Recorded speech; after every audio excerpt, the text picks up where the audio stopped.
Wayne Font's Detroit Lions have won the coin toss and have elected to receive here in the jungle in Riverfront Stadium. Kicking off for the Bengals, Lee Johnson, and Cincinnati's special teams play. Kick return coverage has not been the best. Average starting position at the 26-yard line. Mel Gray, leading kick returner, 27.2. Will be returning for the Lions. And we're underway.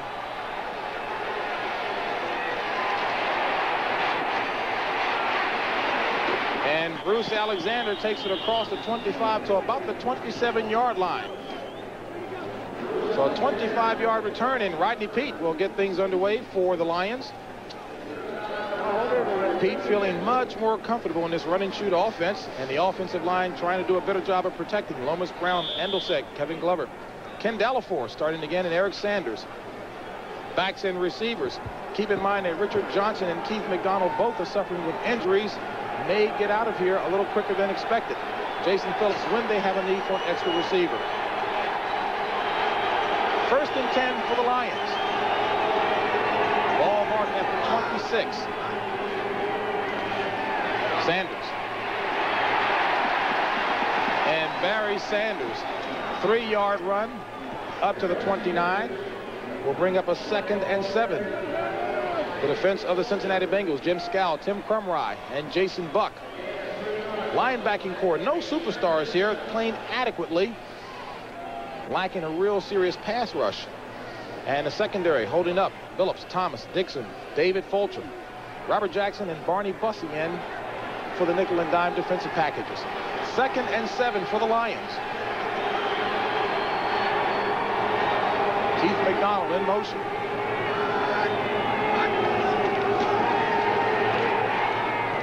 Incomplete. The intended receiver was Richard Johnson.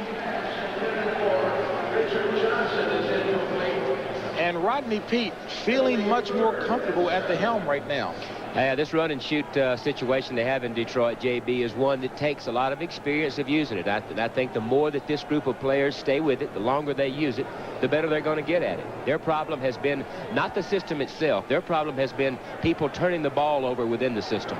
Folks wondering if Wayne Fonts was considering scratching the Silver Stretch offense. He says by no stretch of the imagination. 6 defensive backs in for the Bengals. 3rd and 7.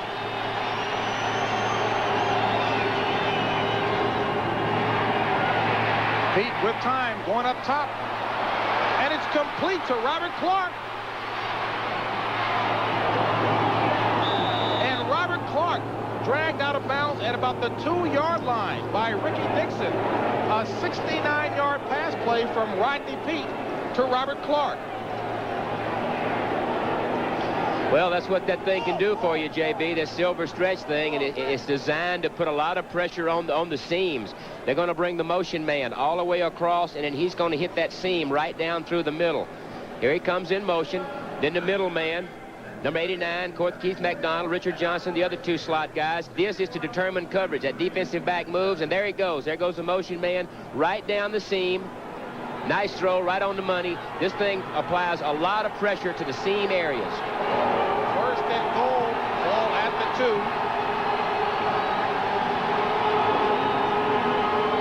Tony Page in motion. Sanders looking for a hold. He's got one. Touchdown, Detroit. Barry Sanders. So the key play to set it up. A pass from Rodney Peete to Robert Clark, who did not catch a pass last week, but a big one today. Well, there's one adjustment that the Lions have made. Instead of staying in that Silver Stretch thing down inside the 5-yard line, they have now gone to a much bigger, stronger people. They brought in some defensive tackles and used them on offense. They put in Tony Page, a heavier guy, more conventional offense inside the 5. And Eddie Murray, perfect with point afters, 21 of 21, will attempt the point after here. And it's good, so the Lions move out in front. First quarter action here, 7-0. Well, here you see Barry Sanders. You put the ball in his hands right behind Ken Delafour, Harvey Salium. That's what you need for a young team. Jump out front.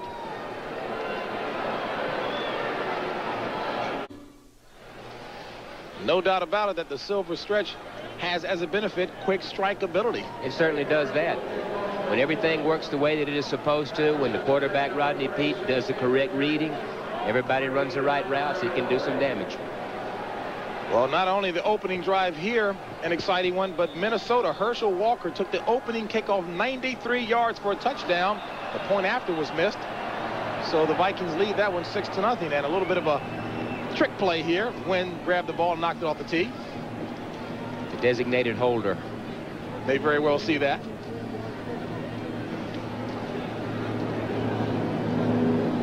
Back deep for the Bengals, Ira Hillary and Stanford Jennings.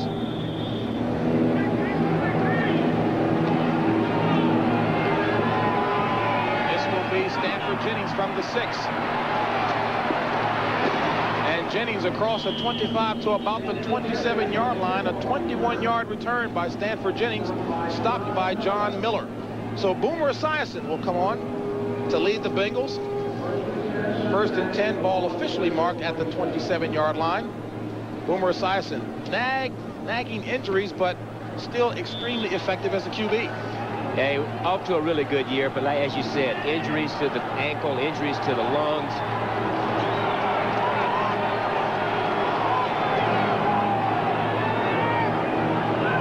Three wide receiver set for the Bengals. Jennings the lone back.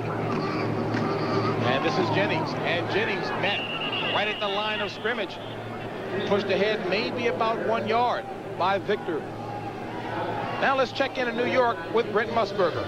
All right, JB, it's like your producer said. Let's go to New York, and here's the latest. Herschel Walker explodes for a touchdown return on the opening kickoff. Let's go back now to JB. All right, Brett, and Jerry Burns, of course, said that's all I need was that one big back, and exciting one at that. He's paying dividends early on. 2nd and 9 for the Bengals here. 3 wide receiver set. Again, Jennings, the lone back.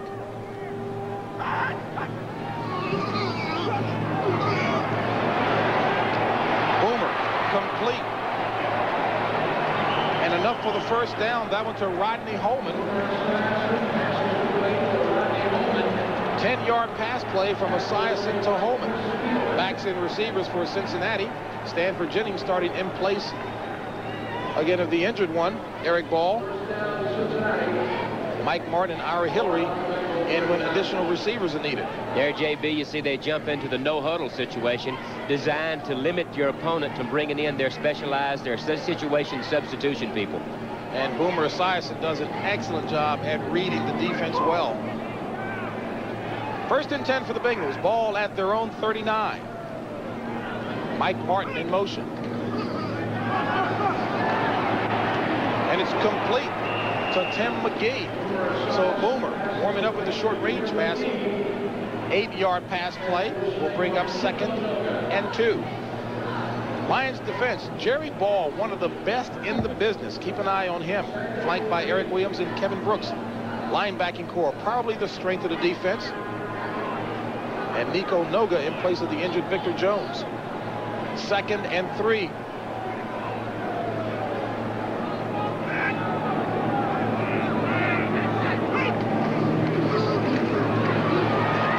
Boomer with time, complete for the first down to McGee again.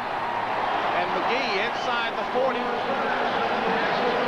to about the 39-yard line.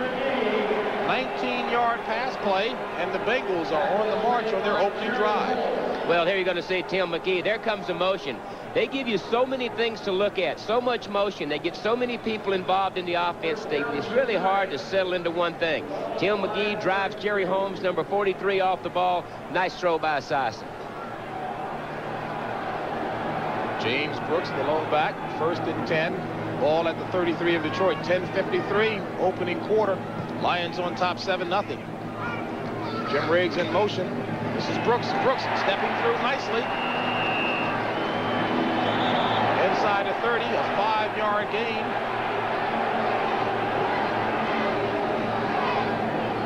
Lions secondary has been picked on this year. Snake, Terry Taylor, Jerry Holmes. Benny Blades has been moved from strong safety to free safety. William White, Griffin, and Crockett in for the nickel and dime packages. And Blades is a little uncomfortable right now with the switch.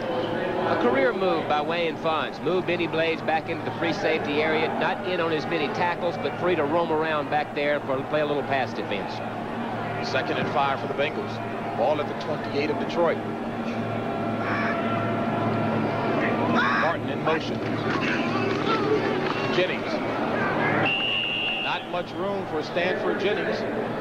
And Jerry Ball, a large reason for that 2-yard pickup.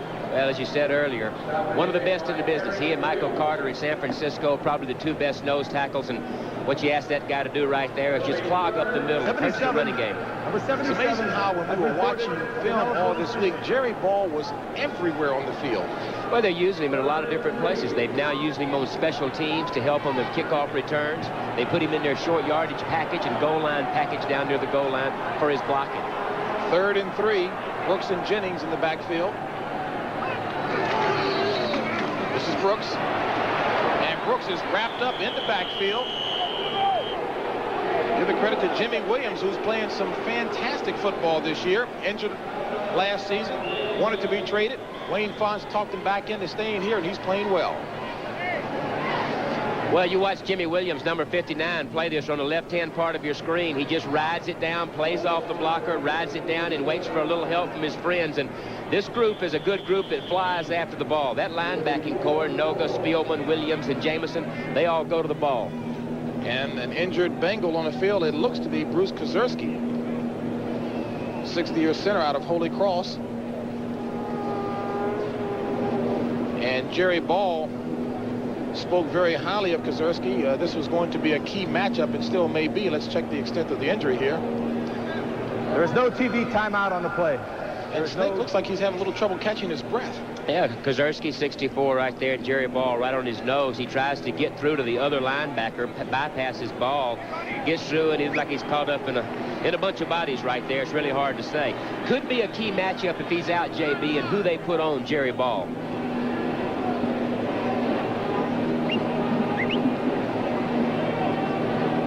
And he limps off the field, and it looks like Ken Moyer, rookie out of Toledo.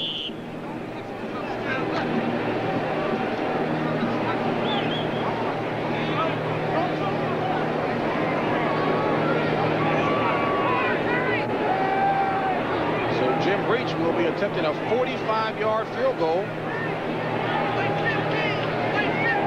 And the center here is Scott Jones, the rookie out of Washington. And a fumble on the snap play there.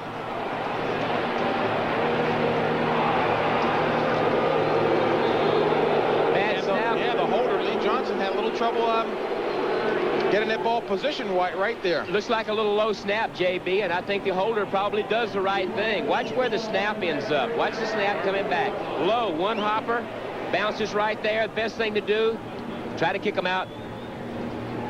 He tries to pooch the ball down in there. Bad snap, bad exchange.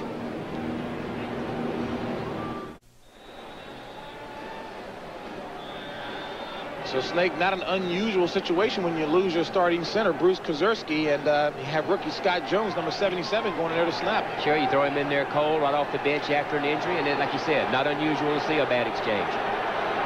So the Lions, second possession, 1st and 10, ball from their own 20.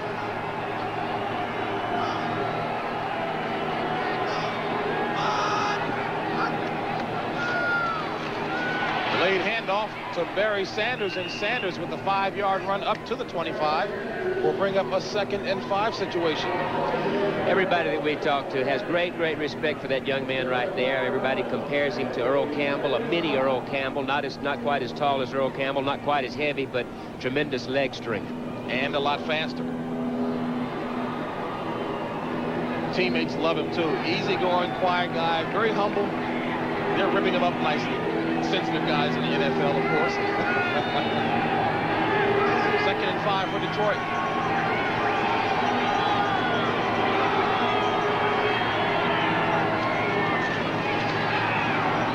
To Keith McDonald, low pass. Caught a 4-yard pass play up to the 29.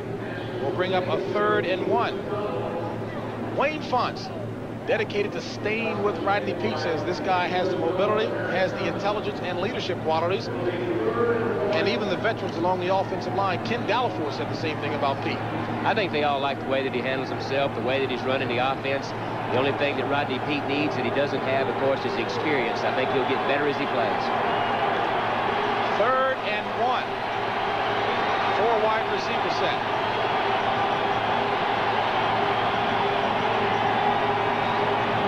Sanders. He's got the first down. And Barry Sanders, 5'8", 203. And Snake, you talked a few seconds ago about those powerful thighs of his that really enable him to drive a few more yards. And along with that, along with being a very good inside the tackle, straight ahead, tough runner, when he gets in the secondary, he's got tremendous speed and cutting ability. Take a look at his numbers as compared to other rookies around the league. And keep in mind, that yardage total, 757, Sanders missed 2 games and some change. I think it proves that this run and shoot offense is a situation that you can also run the ball very well. Sanders, the lone back, the S-back in this offensive scheme. Sanders, got hold. First down. Still driving. Barry Sanders up near midfield to about the 47-yard line. A 17-yard run by Barry Sanders. Nice job on the left side. Andelsek and Lomas Brown shaking him loose. Now, here's something to look for in this young man. We talked about his tremendous leg strength and size. Watch what happens when he breaks the line of scrimmage. Here he is, and this is David Fulcher. Watch him break Fulcher's tackle, and that's a strong man. Breaks Fulcher's tackle, carries a couple of guys, very powerful back. And the best component parts aren't with the silver stretch yet in order to make it as effective. Exactly right. They need a little bit of help on the outside, some receivers that can come up with the big plays. From the 48, 1st and 10, Lions. On the option, Sanders. Another first down. And Barry Sanders brought down from behind inside the 25. Barney Bussey brings him down, but not before he picks up a 29-yard gain. Well, Wayne Font's pulling out all the stops to go to the option. Rodney Peete's going to come right down the line. There's Joe Kelly, 58, takes him. He reads Kelly, pitches to Sanders, and then as we said, once he gets in the secondary, he knows what to do with it. Watch him right there. You were a little concerned in talking with Wayne Fonts about a quarterback of Rodney Peete's caliber running the option and taking the hits. That's the only thing that I really don't like about the run and shoot is you get a high-priced commodity, a guy that you absolutely need, you get him hit too much. Tony Page in at the back position. Sanders out. Handoff goes to Johnson, and Johnson wrapped up behind the line of scrimmage. And a loss of 5 on the play.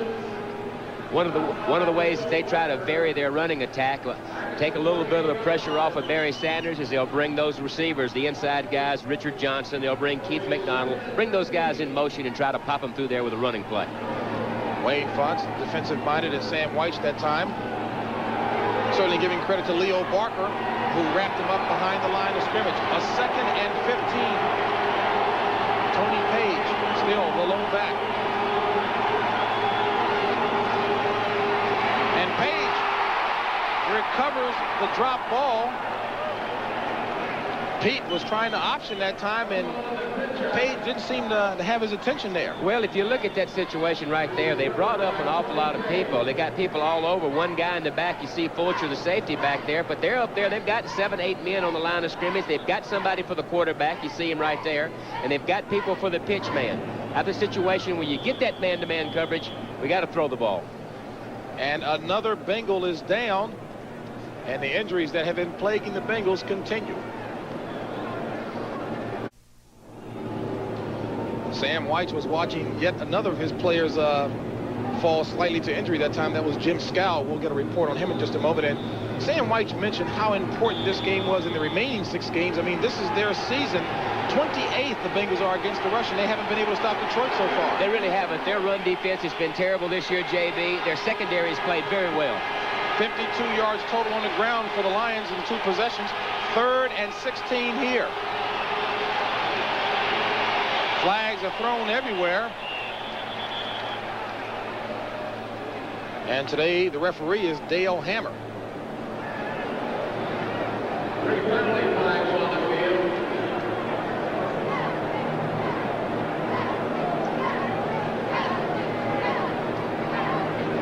Ball start. Number 75, the offense. 5-yard penalty. Still third down. Well, they tagged Lomas Brown with that penalty right there, and that's one of the things also that has hurt the Silver Stretch, other than the turnovers. It's just a situation where you've got a group of new people playing together, receivers, running backs, and it takes some time to get your timing down. Barry Sanders, the lone back. 3rd and 21 from the 34 of Cincinnati. And Pete loses the handle on the ball and picks it back up.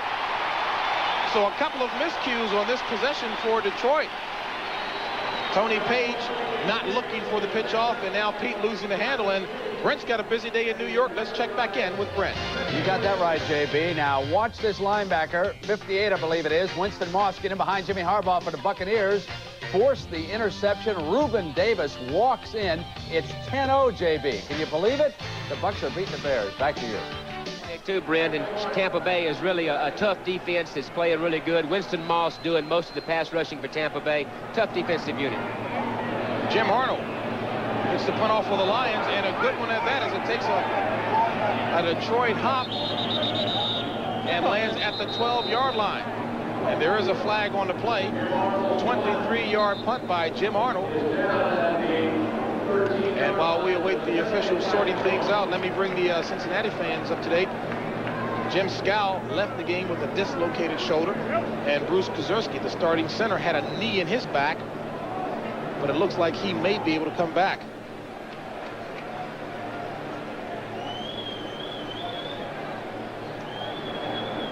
As Boomer Esiason and discusses things with Dale Hammer.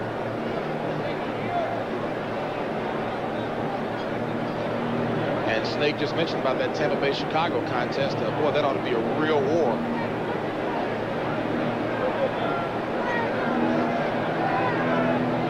Last time Tampa Bay played Chicago, 42-35. 5-yard penalty Tampa. on the kicking team. A member of the kicking team went out of bounds and was returned and was the first to touch the ball. 5 yards, 4th down. You want to interpret that, Snake? Well, if you go out of bounds, you can't come back in and play. You can't come back in and touch the ball. You can't come back in and stay down the ball, come back in and catch a pass. You go out of bounds, I guess you might as well go home. Now, we were certainly trying to be alert for a lot of trick plays by either team today, but that's a new one. Mike Martin back deep for the Bengals to receive this Jim Arnold punt. And Arnold gets a good one up. And this one hits almost in the same spot. So Jim Arnold with good accuracy with those toes. This one a 28-yard punt. And the Bengals will take over when we return. A full house here at Riverfront Stadium in Cincinnati, but the crowd has not been able to get into the game just yet, and give the credit to Detroit. A 69-yard pass play from Pete to Robert Clark, setting up the first score. Barry Sanders has been running wild, and Cincinnati's special teams problems continue. Special teams, they've had problems with their field goal exchange. They had a punt blocked on Monday night, couldn't get another punt off. Special teams has really hurt the Bengals this year. Bruce Kuzerski back in at center for the Bengals. Martin in motion. And Boomer complete to Martin to the sidelines. Up near the 18-yard line, a 6-yard play, pass play. You see bring Boomer, up a 2nd and 4. Sorry, James. You see Boomer holding up a fist, holding up some fingers. All that does is help get in the personnel that he wants for the particular packages they're trying to do out there. Mike Martin and Eddie Brown come out. James Brooks in at back. There you see everybody standing around him in close quarters until he calls the play out. He's calling the play out, then everybody will move to their positions. Brooks and Jennings are the backs. 2nd and 4. Riggs in motion. Jennings, the ball carrier. And Jennings first down plus a whole lot more. So Stanford Jennings across the 25, a 9-yard run. And the Bengals with the first down. Well, you get in behind Max Montoya and Joe Walter, Stanford Jennings, and what you have to have is they've got to have some running game and take a little bit of the pressure off of James Brooks. James Brooks having a great year, takes the pressure off the passing game, and Stanford Jennings has stepped in and done a good job. And Benny Blades is a down Detroit player holding that right arm of his, and we talked at the top of the show about Benny Blades being switched from strong safety to free safety.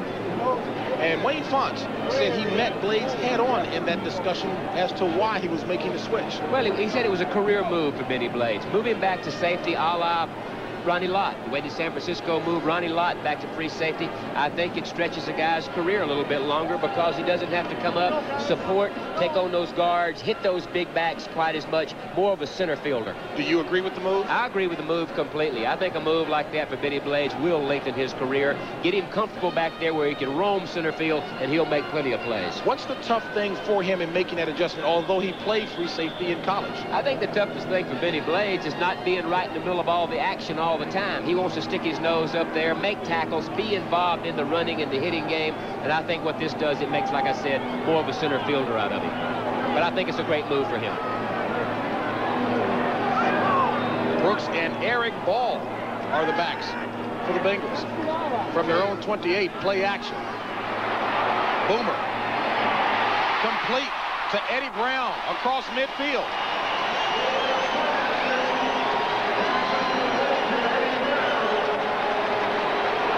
A 25-yard pass play. Well, here's those areas right in there when you play zone, and that's what they're playing. They're playing zone. They let those deep backs drop out of there, and that's right in between. You see the deep backs and the linebackers right in that hook zone. Nice route, nice throw by the Boomer. So Benny Blades goes out with a bruised shoulder. Boomer takes advantage, goes right back in that center field area. Check. 2 out, 2. 122, 2 out, 2. Boomer, audibly.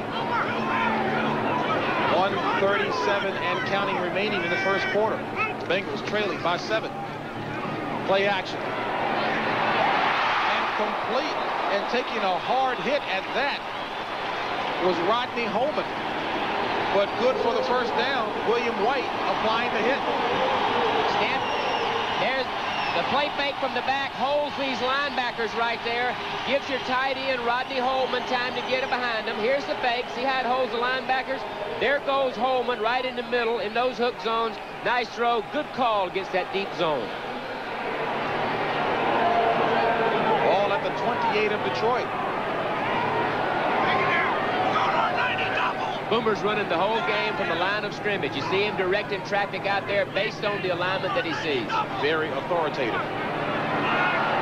Eric Ball, the lone back. Boomer looking for McGee. And intercepted Jerry Holmes. So it was Holmes who last week intercepted a pass against Green Bay, returned it for a touchdown, and the slim one comes up with another pick. Well, they think that they can get that post route on him, and that's what they tried. You're going to see it come right in here in this area. And what Boomer does is he hangs the ball. He didn't drill the ball hangs. See, the ball kind of hangs up there instead of putting a little bit more on it, throwing the ball a little bit quicker, gives Jerry Holmes time to react. Another shot of it, you see Jerry Holmes has got pretty good position, but if the ball would have been delivered a split second earlier, it may have been to have something to work with. Nicknamed Killer, despite his very fragile frame, loves to get in there and mix it up. So the Lions stop a threatening drive by the Bengals. Take over at their own 20. Sanders, the lone back. Sanders, the ball carrier. And Barry Sanders continuing to rack up big numbers across the 40. A 22-yard run by Barry Sanders. They're doing it with an option too, JB. They just take the ball. Watch Rodney Peak. Take the ball, go right down the line of scrimmage. The first guy that shows up is number 72. He options off of him, pitches the ball out to Sanders, and then down the sidelines. 7 carries for 80 yards. That all in the first quarter. And the first quarter will come to an end here. And it's been the Barry Sanders show. And the Lions lead it at the end of 1 by the score of 7-0.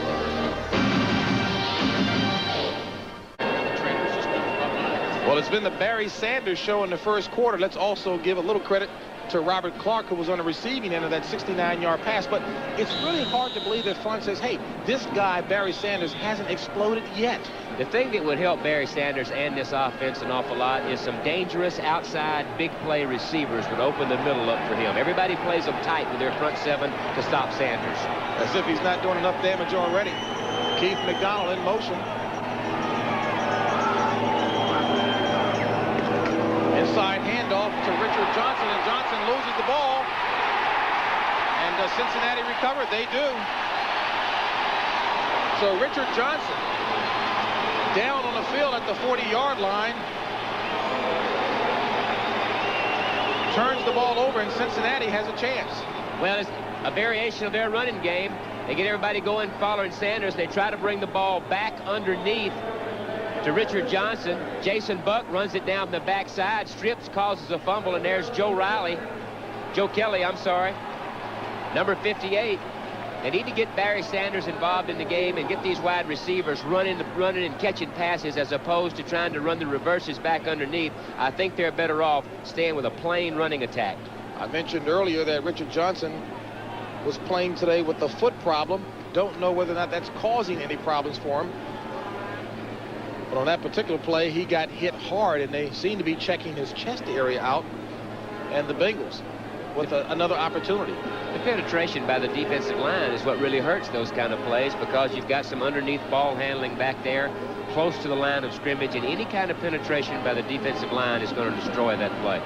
And Wayne Fontes, a little unusual in that he always comes out on the field whenever one of his players are down. Kind of an extension of that very caring kind of coach.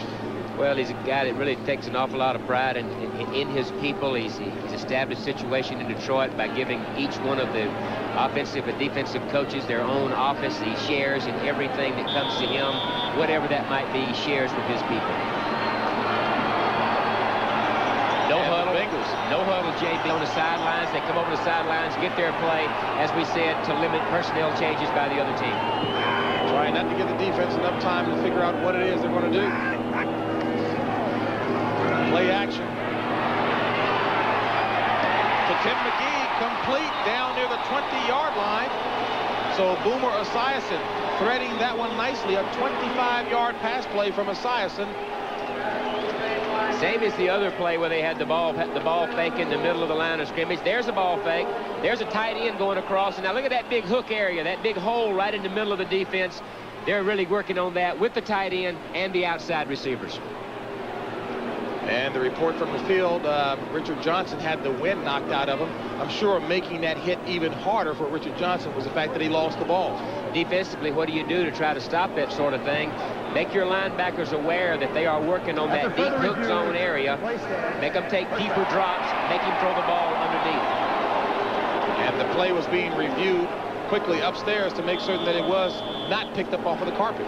Well, it looks like a pretty clean catch right there. I think he has control. One of your quicker reviews. First and 10 from the 20 of the Lions. Stanford Jennings, the lone back for the Bengals. Martin in motion. And Boomer was throwing in the direction of Tim McGee, but it looked like McGee and Holman got confused and trapped in there. No doubt about it. Bad distribution by the receivers. Two guys in the same area, Holman and McGee. Somebody missed a route. See Boomer running everything from the line of scrimmage. Everybody's gathered around him. Once he makes that call, then everybody will break to the position that they need to be in. Sam White gives him a lot of flexibility to run the game from the line of scrimmage. Mike Martin and Eddie Brown to the top of your screen. Second and 10. And Boomer runs the option to Stanford Jennings, and he goes nowhere. And again, that man, Jimmy Williams, 8th-year player out of Nebraska, right on top of it. Well, Jimmy Williams just does a great job of playing this one the way that he did before. You see number 59 right there on your screen. I don't know about the call. In my mind, you're throwing the ball as good as Boomer. You keep throwing it down the field and not run options. And Boomer goes up top looking for Tim McGee. A track meet was taking place. There is a flag on the field. There was a track meet taking place between the offense and the defense. Again, Cincinnati going with that quick huddle. And Detroit still had 3 players trying to get off the field when Boomer had the ball snapped. Well, it works. Worked there. What they do is they line up and they have their play pre-called. They know what the play is going to be by just making a certain signal, whether it's a hand signal or a voice signal. Too many men on the field on defense. 5-yard penalty. Repeat third down. Then they just line up. They run to the ball and run the play no matter where the defense is at. A lot of times they'll make a big play out of it. Sometimes they'll catch him with too many or not enough men on the field. Brings up a 3rd and 7. The Lions said they tried to practice for that this week, but it got confusing to them. They said even in practice, they were running people everywhere, snapping the ball quick, and they were confused at their practice. Ball at the 17 of Detroit.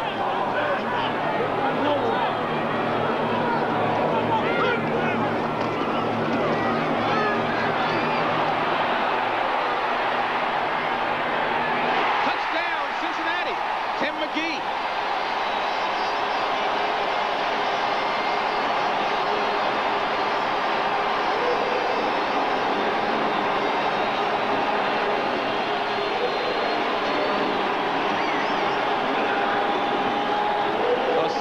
With all day to look, finds Tim McGee in the right corner.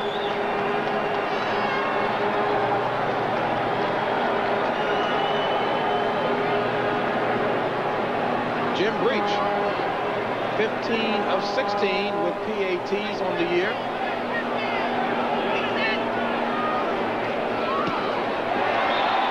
And Breach makes it 16 of 17. And the Bengals tie it up. But you can't give him that much time to get outside, and Boomer just buys the time, gets outside, and watch the strike that he throws. There he goes across your face, right there back in the corner of the end zone. Here he comes. Watch where Boomer puts the ball. Good shot for the touchdown. Will host the Philadelphia Eagles in a traditional Thanksgiving Day football feast. And take a look. The Cowboys may be struggling this year, but they've done well on Thanksgiving Day throughout the years. And a booming punt. Mel Gray will not attempt a return on this one, so the Lions will open up 1st and 10, ball at their own 20. Second quarter action here as Rodney Peete will try to get things going. Tie ball game. Yeah, both teams playing pretty well. You know, the turnover that time gives Cincinnati the ability to get down in and score. Detroit not taking advantage of their situation last time of getting down in and came away with no points. And on the other side of the ball, Cincinnati blows a scoring opportunity with a botched field goal attempt, and then Esiason turns the ball over with an interception. Neither team playing very consistent on offense. As we were taking a look, the scoring drive, 4 plays, 45 yards, 124. Boomer can't give him that much time. He'll find somebody open. Sanders, the ball carrier. 4-yard run up to the 24 will bring up a 2nd and 6. Joe Kelly on the stop.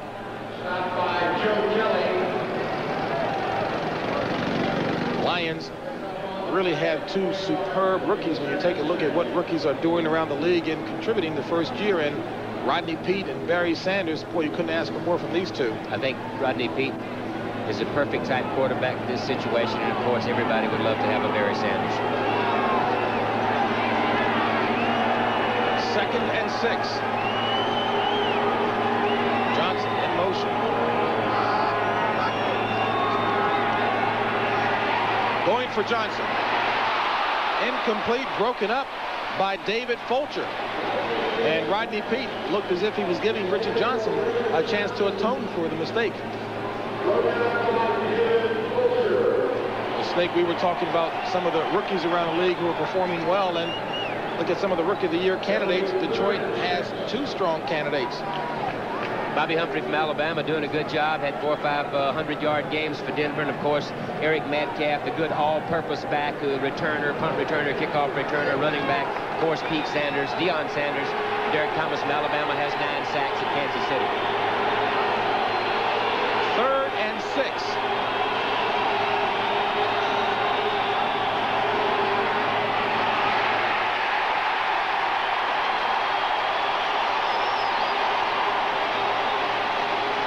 A loss on the play of 1. Good defense by the Bengals.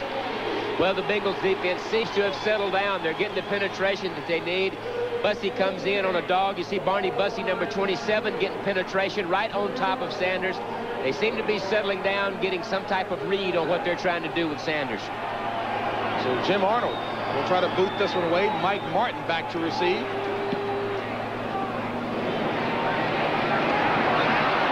Martin from the 40. And Mike Martin juking his way. There's a flag thrown as Martin jukes up near the 45 of the Lions.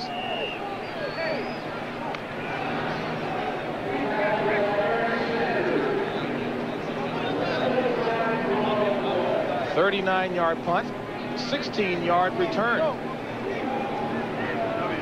Holding, number 58 on the return, 10-yard penalty, first down. That's Joe Kelly.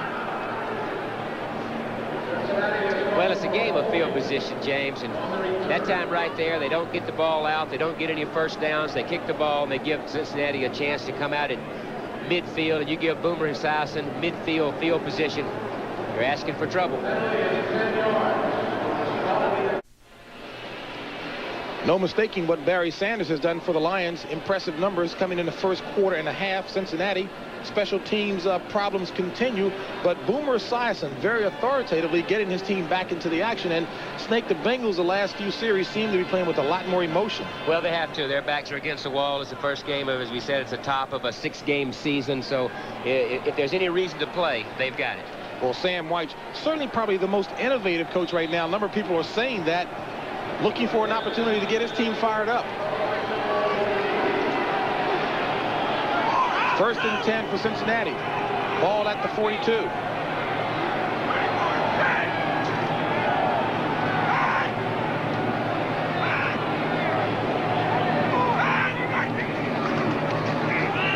Brooks. Flag on the play as Brooks, running hard, pumping the legs, gets across the first down marker. We'll have to await the call by the officials.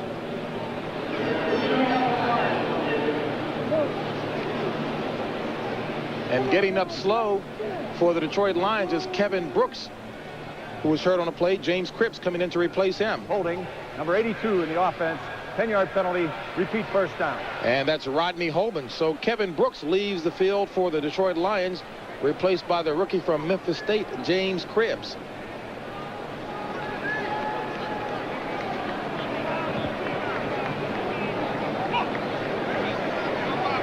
A thinking man's coach, Sam White, who has indicated that he learns something every time out. That's saying an awful lot. And very innovative, as everyone knows. I think it's a fun offense to watch play. Gets everybody involved, and of course Boomer runs it very well. On first and 20 to Brooks. Loses the handle.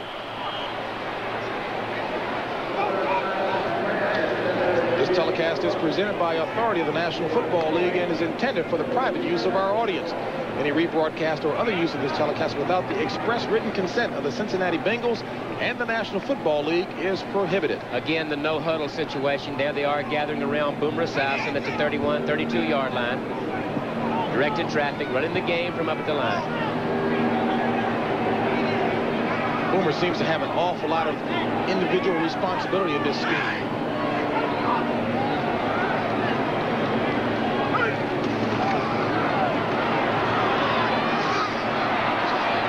Complete to Holman, and Holman takes a wicked hit from George Jamison. And he's yet to get up. That was a pop, Snake. Shades of some of the Oakland Raiders and their defense when you were playing. I've seen George Atkinson and Jack Tatum deliver some of those. Tough. A hard-earned 11-yard pass play from Boomer to Rodney Holman, and Holman has yet to get up. Well, Holman's going to go from the right of your screen, number 82. There he is right there. He's going to go up, and Boomer Esiason can't find anybody. He's going to buy some time by moving around, gives the big tight end some time to find an area in the seam, and he is greeted. And Holman is not a little fellow, 6'3", 238 pounds, the 8th-year player from Tulane, and let's really hope that things are okay because he's got those eyelids shut, but he's in some pain. And there's Jamison. Part of that very good linebacking core. Take Jimmy Williams and Spielman and Nico Noga playing for Victor Jones and George Jameson. That's the strength of Detroit's defense. And although he certainly paid the price on that one, Holman has really made life easier for his receivers on the outside by opening up the action across the middle. Well, we talked to Eddie Brown and Tim McGee yesterday, and they said that really has helped their game is when Rodney Holman gets involved catching passes. He's the leading receiver on the Cincinnati Bengals team with 30-some-odd catches, and it really helps the outside people.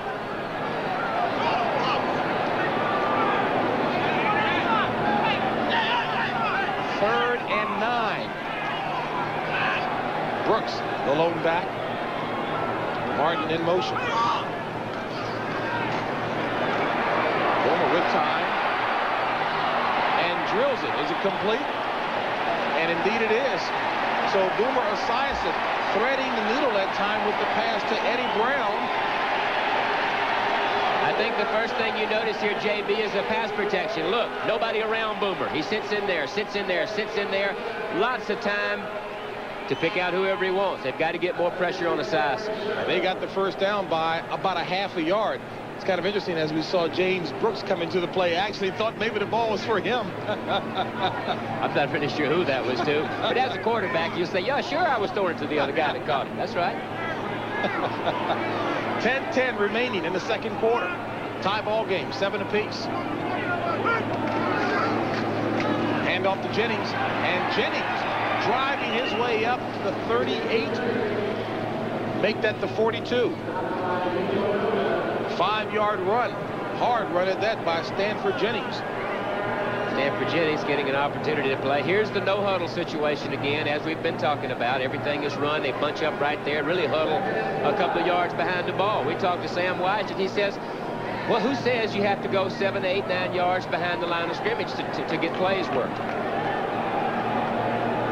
What about the defense? Can't they hear him that close?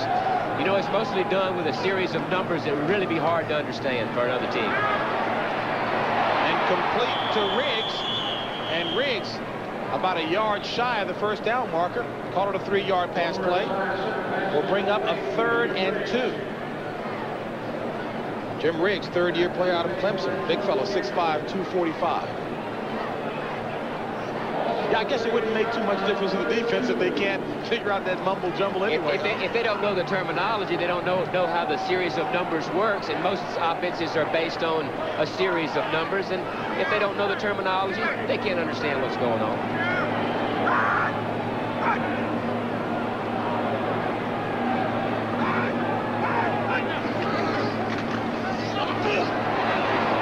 And Brooks didn't have much running room that time.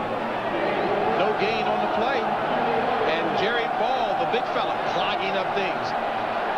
So the crowd here at Riverfront Stadium into the action a little more as the Bengals answer the Detroit Lions, who scored on the opening drive of the game. It's now all tied at 7 apiece. Boomer Esiason taking a more direct role in control of things. Well, they're going for it on 4th down, and when you're 5 and 5 and a couple of games back or 3 games back, you have to gamble. 4th and 2.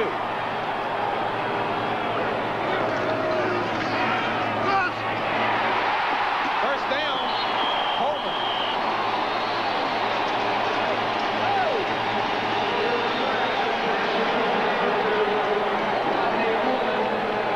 So Rodney Holman, who had the wind knocked out of him, comes up with a 7-yard play. Rodney Holman right out of the flat after a play fake right there to the backs. Getting your tight end on the outside, only need 3 or 4 yards. There he comes. There comes the motion. There's Rodney Holman sitting out in the flat. Only need a couple of yards, little short gain for the first down. McGee, Brown, and Martin, the wide receivers in. Jennings, the lone back. 1st and 10 from the 31 of Detroit.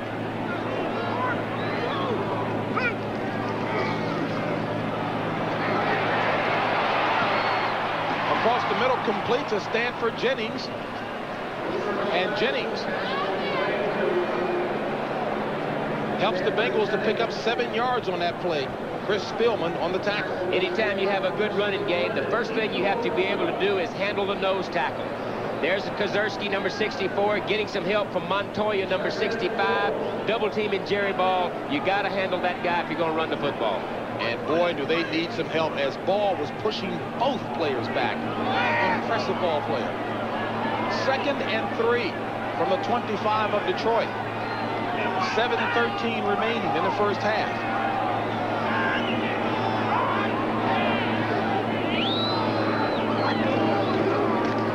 Jennings, first down. +3. 5-yard bull run by Jennings, stopped by Chris Spielman. And Jennings has made the most of his opportunity in playing.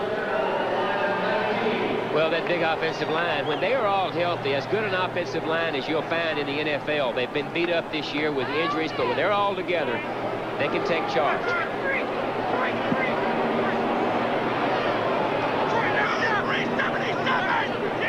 And Boomer signaling to his receivers and backs what he sees. Eddie Brown to the near side.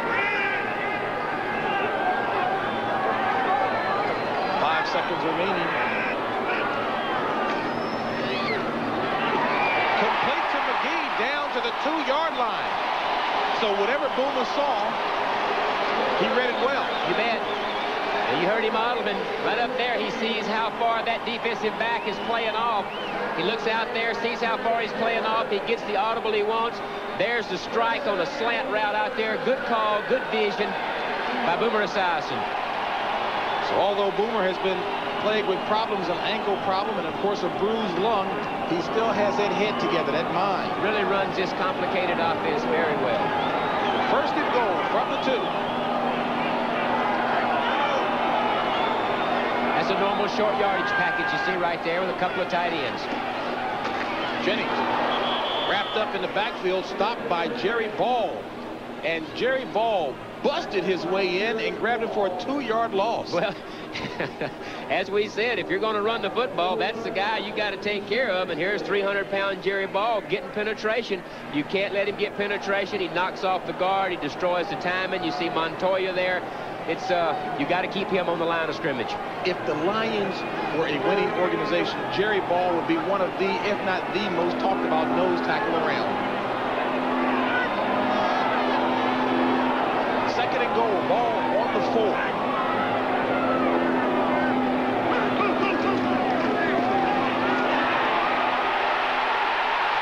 Touchdown, Cincinnati.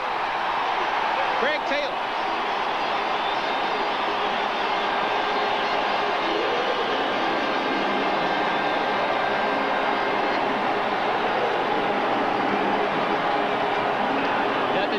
Nothing fancy. The same short yardage package that everybody has. A lead back. There's number 20, Craig Taylor. Now watch the leg drive. Watch the leg drive. Nico Noga's number 51's got him wrapped up. Taylor's not having anything to do with it. Touchdown.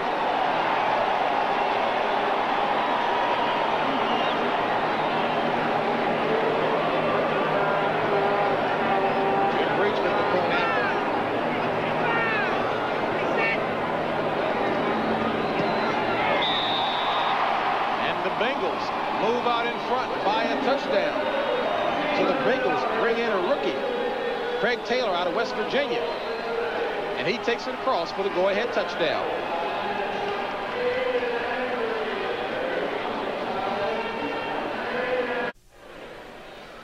Coming up Friday on CBS Sports, a rugged Southwest Conference matchup. Arkansas against Texas A&M. That Southwest Conference is rugged. That game right there for the inside track for a berth to the Cotton Bowl. Knockdown, drag-out affair right there. It'll be coming your way at 2:30 Eastern Time next Friday. I'll get a chance to work alongside with Tim Brandt and Dan Jiggetson. Of course, Greg Gumbel in the studio in New York, along with Mike Francesa.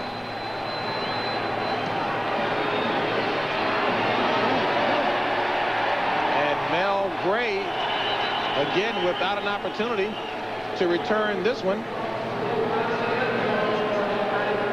Now, this took place during the timeout along the sidelines as Boomer Esiason is working with Ken Moyer. Now, of course, keep in mind that Bruce Kozerski had a knee in the back, and as he came off of the field on that last touchdown drive by the Bengals, he was signaling to the bench, "I'm still having problems breathing." So that's why you see that little practicing taking place. Awfully important, too, that exchange right there. Those two don't work together very much, so any repetition you can get on the sidelines always helps. Little things can't be taken for granted. First and 10 for the Lions from their own 20. Pete under heat and completes it to McDonald across the 25 to about the 27, 28-yard line. An 8-yard pass play from Pete to McDonald. Well, it's just all athletic ability by Rodney Peete. The play breaks down. It doesn't develop the way that it should. Then it's all Rodney Peete on his own doing whatever. Great athletic ability, throwing it back, running to his left, throwing as a right-hander, a tough throw. Needs to be careful hanging that ball up like that in his own territory. Pete forced to make the adjustment that time by Skip McClendon, special defense. Lions having trouble yardage-wise here in the second quarter.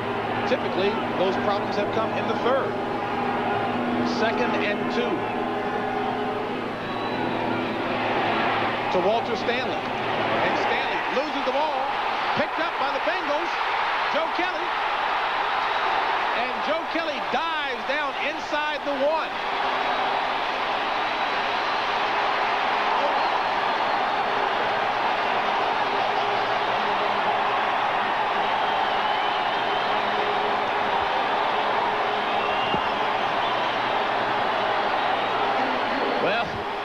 We talked to Walter Stanley, and he was very, very confident yesterday. Said he hadn't been throwing the ball enough to him, and he has beaten most everybody that he's played, and he just wanted the ball. Well, he gets the ball here.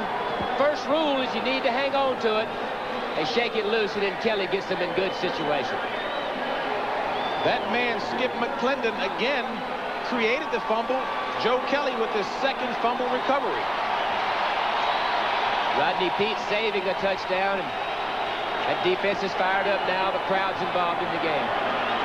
Ball at the 1. First and goal. Boomer to Taylor. Touchdown, Cincinnati.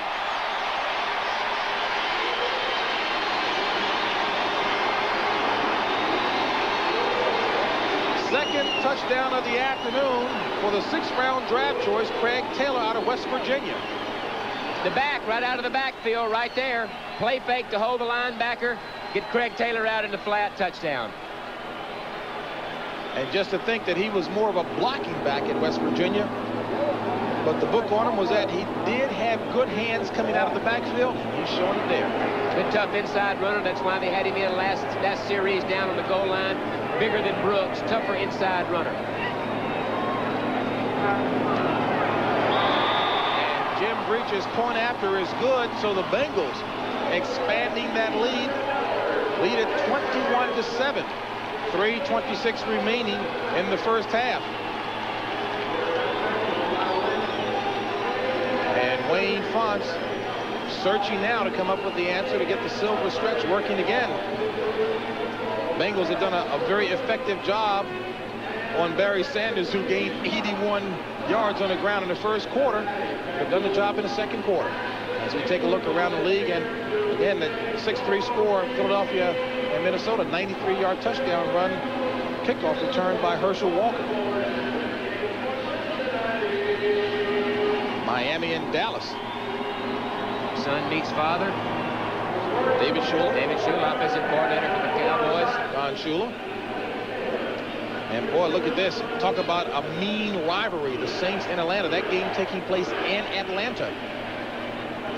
And of course, coming up at halftime here, Brent Musburger and Herb Cross will bring you up to date with all the scores and highlights from around the league and keep you abreast of the division races. That'll be coming up at halftime. Let's go, boy. Well, Snake, the Bengals said they have to treat these 6 games as a season in a season if they expect to make it back to the playoffs, and they're playing up to it now. That's exactly what they have to do. It's a 6-game season for this team, and of course Detroit is helping them out an awful lot today. The last 2 scores result off the turnovers. And Mel Gray, for the 3rd time, will not be able to attempt a return.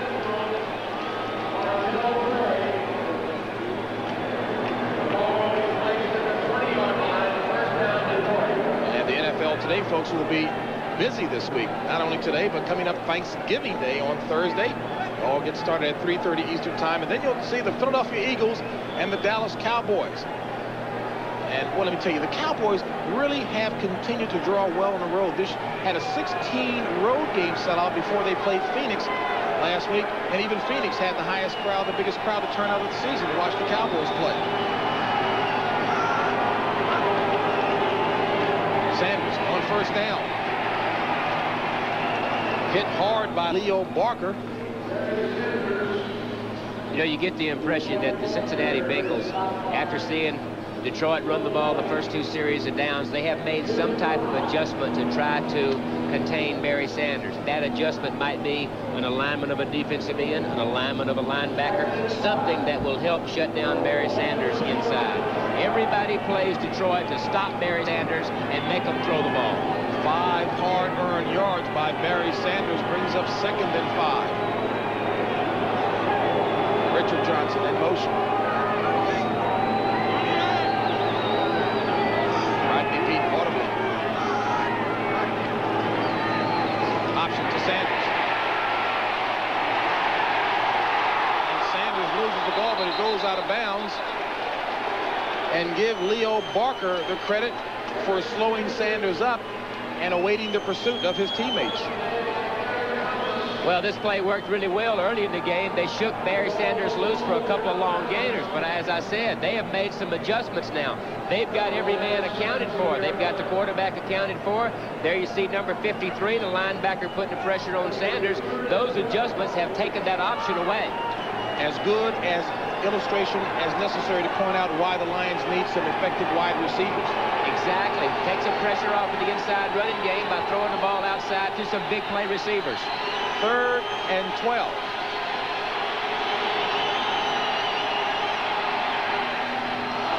Incomplete. Intended receiver was Keith McDonald. Jim Arnold will come on to punt it away for the Lions. Well, 4th down or 3rd down and 12, whatever the situation was then, I think you have to think that we've got to throw the ball down the field. We've got to throw the ball on the outside to the wide receivers, throw the ball past the first down marker, that nickel and dime stuff like that, and the option down there, I don't think it's going to get it done. The birthday boy, Mike Martin, turned 29 years of age on Saturday. Will be on the receiving end of this Jim Arnold punt. And it's blocked by Eric Thomas.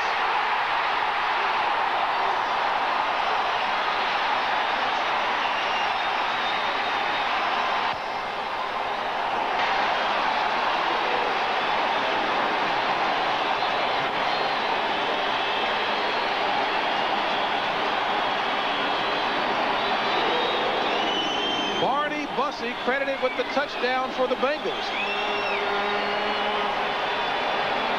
Well, Eric Thomas is going to get the block. There he is, number 22 on the left side of your screen, cleared the line right there, gets his left hand up, blocks it, the ball takes a perfect bounce, and there's Barney Bussey, number 27, who gets credit for the touchdown. Turnabout fair play for the Cincinnati Bengals. They've had trouble with their special teams all year. They had it Monday night with block punts against Houston. They weren't able to get off a punt. What do? They turn things around, and let's make some plays for ourselves on special teams. Morale booster for the Bengals.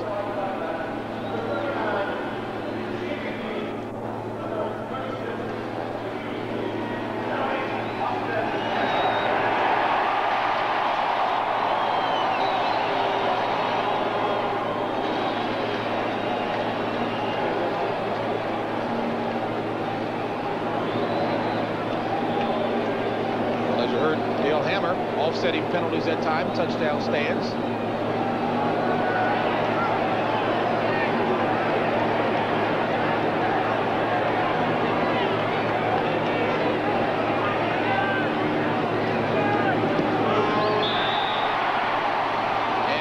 His foot has been a busy one here in the first half as he helps to boot the Bengals in front by 21 points. One of the bright spots for the Detroit Lions is their punter, but you got to give him some room to do what he does best. Holds all in that left side. There's the result.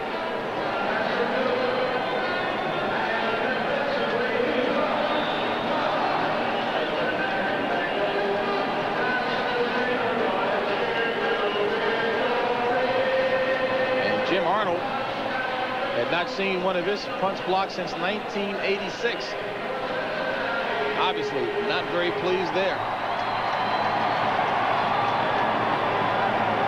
That's been one of the bright spots for Detroit, has been their special teams. Frank Gans, General Frank Gans, we'll call him, has done a superb job with the special teams unit.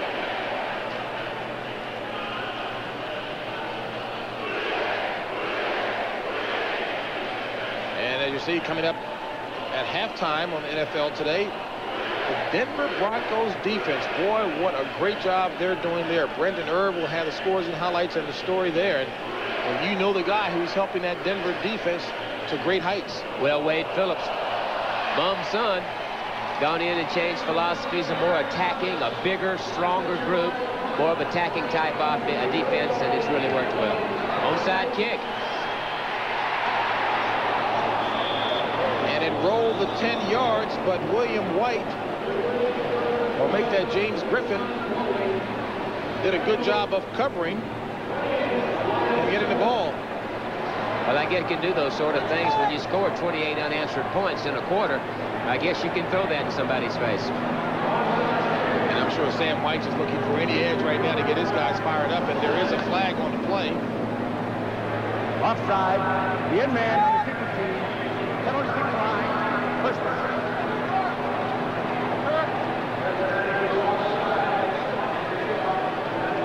And James Griffin is having that right leg tended to there. Surface here at Riverfront Stadium is AstroTurf, and Snake, as you can well attest to, that is one hard surface. Well, I know players really don't like to play on it. The traction is probably too good. Well, Cincinnati ought to be boosted by the fact that the last time that they scored a touchdown on a block punt came way back in 1978, that coming against Kansas City. Well, what better way to get your special teams going and working harder was when you have success on special teams. Guys see how important it is. You go in, you block a punt, you score in no time. They say, hey, we can do some damage on special teams. Let's work a little harder at it. So what better way than to have success at it? And remember, David Fulcher was talking to us very candidly about what he thought might help the special teams units play better. And he was talking about extra pay, but right now it's their play. Yeah, David Fulcher, very candid in his remarks about their special teams after the Monday night fiasco. More intensity. Play a little harder. No matter if you're a starter or a backup player, whatever you be, if you're asked to play special teams, go in and play with the same intensity that you would if you were a starter. Tony Page, the S-back for the Lions. 2:06 remaining in the first half. Lions trailing by 21 points. Feet drop. Give the credit to Tim Crumrye. And boy, that will be a nice emotional boost for him. Well documented, coming back after surgery, not up to 100%. But boy, he'll take that play. Still not 100%, as you say. Still plays with a noticeable limp, but you get that guy involved and you start thinking about the old Bengal defense that carried him into the Super Bowl. And we're at the 2-minute mark of the first half. Cincinnati has turned things around considerably, lead it 28-7. Watch Tim Crumrye right here, the nose tackle, working on Kevin Glover, number 53, the center for Detroit. Beats him to his right. See, he throws him off, beats him right there. Now watch him dive. He dives real low, gets Rodney Peete right about at the knee. Hopefully he's okay. 2nd and 15.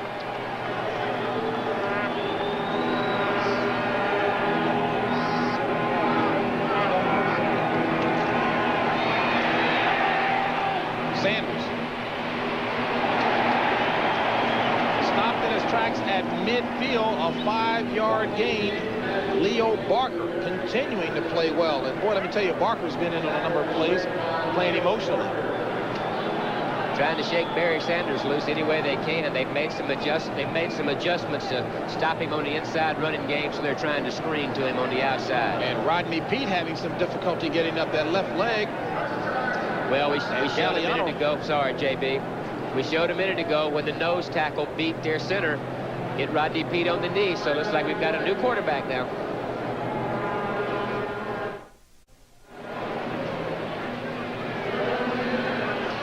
Bob Galliano in to replace the injured Rodney Peete. And, of course, Galliano was kept because he is very familiar with the run-and-shoot offense, the silver stretch as done by the Lions. 3rd and 9. And snake flags everywhere. I'm wondering if the Lions drew them all sides. Certainly looked to be that way. That's something that's normal also, JB, is when you get a new quarterback. Number 75 of the offense, 5-yard penalty, still 3rd down. You get a new quarterback in, you're dealing with a different sound, a different cadence, different voice inflection, and it's something new to all the offensive linemen, so a lot of times you will have someone jump. And Lomas Brown was the man who jumped that time. 3rd and 14 as Rodney Peete leaves the field for the Lions.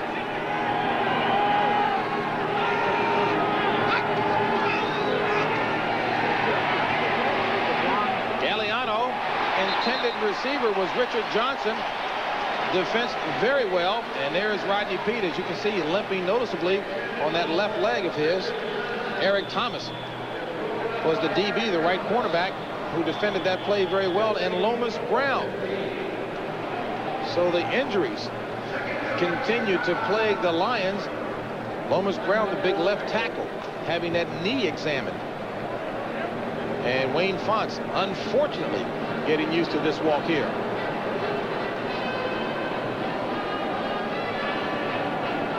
Rodney Peete, as you notice him limping off on that left leg, the preliminary report is that he has a twisted left knee, the same knee that he injured earlier this season. And Lomas Brown, who had earlier this season been benched, has been playing pretty well for Wayne Fonts. Lomas Brown right there, right tackle, backing up in his backup against Jason Buck, number 99. Gets his legs kind of spread out, and right there you see his right knee kind of folds back under him in his pass protection. Slippery surface that time looked to be the cause, Snake.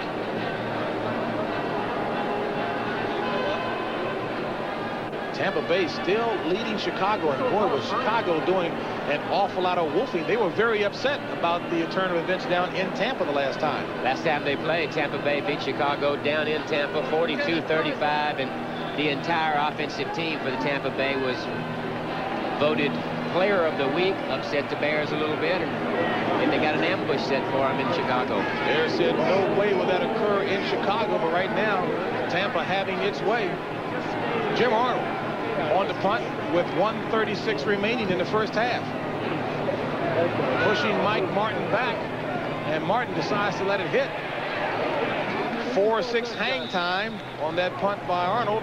55-yard punt. And don't forget, invite us into your homes on Thanksgiving Day. This Thursday, we've got a good lineup for you. It all gets underway with the NFL today at 3:30 Eastern Time. Then the Philadelphia Eagles, Randall Cunningham, and obviously an excellent defense, Reggie White and company, taking on the Dallas Cowboys. And Troy Aikman, we saw him just last week.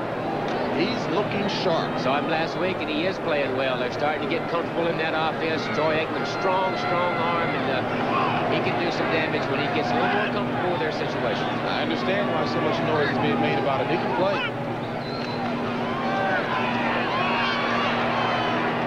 Complete to Eddie Brown from Boomer Esiason across the 25 to about the 27-yard line. A 9-yard pass play. Here they come with their no-huddle thing. There's Boomer directing traffic. And Sam White has no qualms about running that scoreboard up. Says the team needs it. Complete to Ira Hillary for the first down. Well, you know, they do need it. They need the wins, of course. They're down in their division. But if they ever get back to a situation where you get down to tiebreakers, one of the tiebreakers is amount of points scored. And Cincinnati calls a timeout. Well, the most number of points scored this season by Cincinnati came against Tampa, 56-23, and the Bengals player said, we saw what we're capable of doing in that game. 56 points against a tough defense at Tampa Bay. It just shows what they can do. Boomer getting a little sideline instruction. Cincinnati has 2 timeouts remaining. Full house here at Riverfront Stadium in Cincinnati. Detroit has really helped Cincinnati today with turnovers. Their last 2 scores resulted in 2 turnovers inside their own territory for touchdowns, and then they get a punt blocked on special teams, and Detroit has really helped Cincinnati a lot today. Well, heretofore, Wayne Fonts had dreaded going in at halftime because his team was performing so poorly in the 3rd quarter, and right now it's been the 2nd quarter that's hurt them so badly. 1st and 10 from the 36. Complete to Eddie Brown, 1st down, and Eddie Brown takes it across midfield to about the 46-yard line. Stopped by Ray Crockett. They're just letting Boomer Esiason sit back there all day. Looks downfield, looks downfield, looks downfield, and just takes his time back there and picks out who he wants. They've got to get some pressure. 17-yard gain on the play. Esiason complete to the sidelines to Mike Martin. There is a flag on a play back at the 45-yard line, and this will go against Cincinnati. Holding, number 73 of the offense. 10-yard penalty. Repeat 1st down. Ken Moyer, the rookie out of Toledo. Boomer, impressive stats. My goodness. 1st half. Got those great weapons around him. Eddie Brown, Tim McGee, James Brooks, a good tight end, is leading their team in receiving Rodney Holman. And when you give him the time that they're giving him today, then, you know, obviously they can roll up points when they score 56 against Tampa Bay. Boy, I remember him well at the University of Maryland, having lived in the Washington area all my life, and Boomer was a very confident quarterback back at Maryland, upset that he wasn't taken higher in the draft, and he's proven some people wrong with his professional career. Complete. So Boomer Esiason, using his scrambling ability, complete to Tim McGee.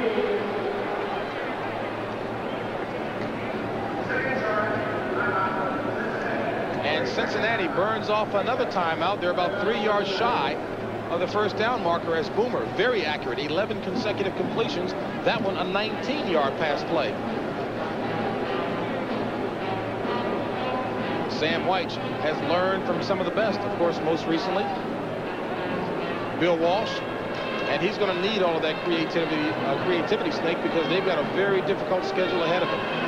Well, you see the combined records of those teams, 31-19. Buffalo playing probably as well right now as they have all year, as is Cleveland. Seattle struggling. Houston, of course, beat them on Monday night, and everybody knows about Minnesota.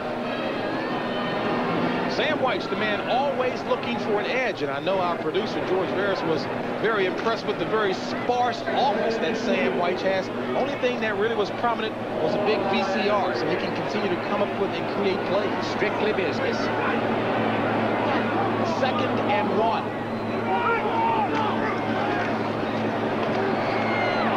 In and out of the hands. My goodness, boy, would Ira Hillary like to have that one back. But in defense of him, he was turned around on that play. Yeah, Boomer throws the ball a little bit behind him. You know, you got to get that ball out in front when a guy catches on a dead run, break some tackles. No huddle again. That breaks the streak of 11 consecutive completions by Boomer. We talked to Boomer yesterday, and Boomer said somebody has to pay for our frustrations. It looks like he's making them pay today.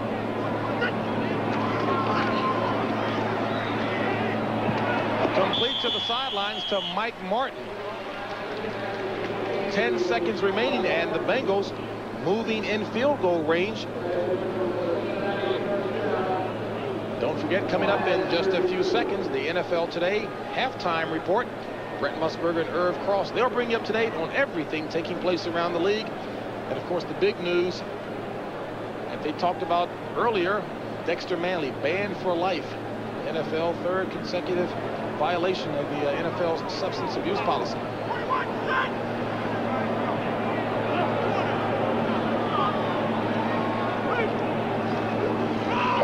Brooks on 1st down.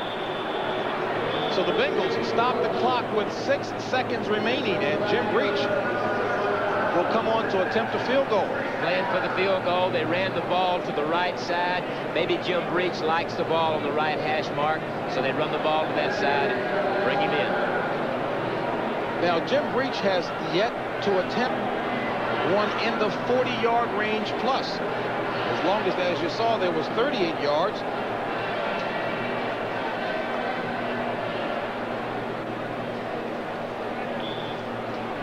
And this will be a good test of his strength and accuracy. This will be about a 49-yard field goal attempt. It's up. He's just going to be a little short. So his first attempt from that range is no good. And that's the end of the first half with the score. Cincinnati 28. Wayne Fonts Lions 7.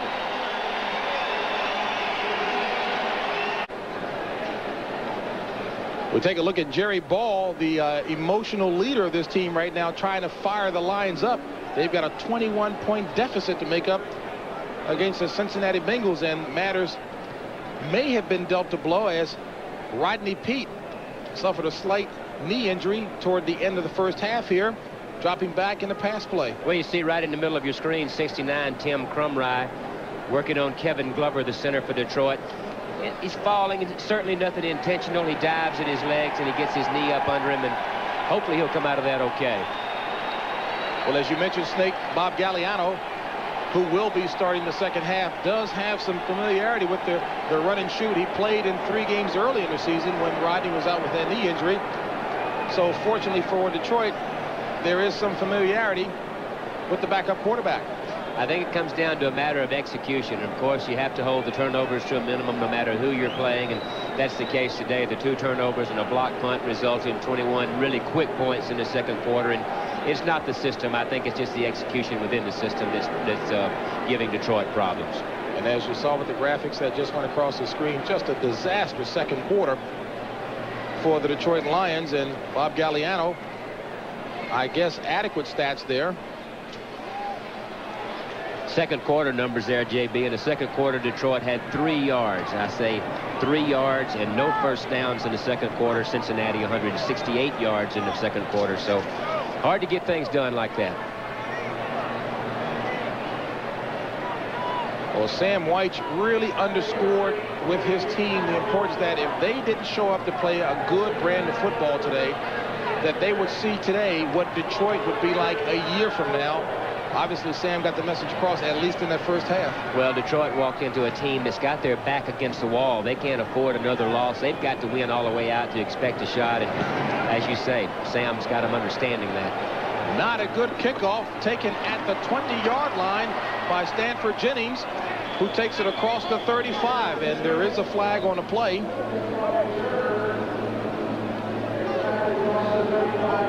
Eddie Murray did not get a good kickoff that time.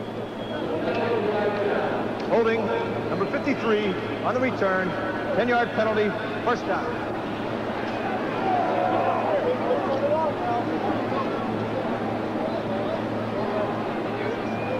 No more active a coach in community causes than Sam White, who has been extremely involved with the homeless activities here in the Cincinnati area. And he says he's trying to use his visibility, his status as a head coach, to bring more attention to the plight of the homeless. We'll talk more about that. First and 10 for the Bengals, ball at the 26. And it's 36. Stanford Jennings crawling his way up for about a 3 or 4 yard gain. And Snake, how many coaches would you know the day before a game, as Sam White did, get involved with an activity where people were actually passing blankets out to the homeless? As Boomer going up top for McGee, and he's got him inside the 20. Now there are 2 flags back here near the Bengals line of scrimmage. Well, that's that situation of no huddle, and they're trying to get their people on and off the field. They snap the ball, go for a big play. They hit the big play. If the fall is incomplete, then they get the penalty. On the field on the defense, the penalty is declined. First down. I think it's smart, innovative football. 56 yards worth of innovation. There you see in the middle of the screen trying to get off the field. They've got too many players on the field. They snap the ball. They hit the big play. Even if the ball is intercepted, they still get the penalty. Get the big play out of it.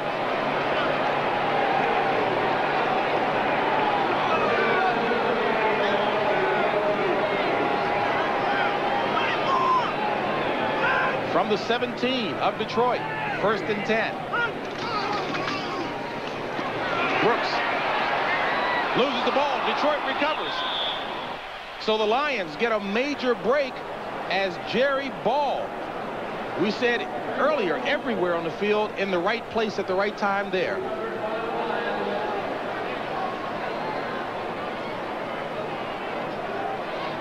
Well, here's a play. James Brooks, number 21, tries to bounce it outside. He's got the ball in one arm. Need to cover the ball up. Sees holding it in one arm. They shake it loose. 58, George Jamison shakes it loose, and there's the ever-present Jerry Ball. Despite the bulk and the beef, he can move. Robert Frank Galliano at the helm. Lions 1st and 10 from their own 20. Low pass incomplete. Intended for Keith McDonald. So Galliano having to warm up. Tough position to be thrown in, though, Snake. Yeah, to be thrown in if things aren't going well. They've made their adjustments to take the running game away, and you're down 28-7. You have to start throwing the ball, and it's awfully tough. I think what you'll see out of Cincinnati now is he'll sit back there in those zones. He'll give them the underneath stuff, and with a 28-7 lead, play very conservative zone defense. 2nd and 10. Just underway here in the 3rd quarter. Lions trailing 28-7. And a handoff to McDonald. And McDonald did not fool Skip McClendon at all. And McClendon having himself a whale of an afternoon.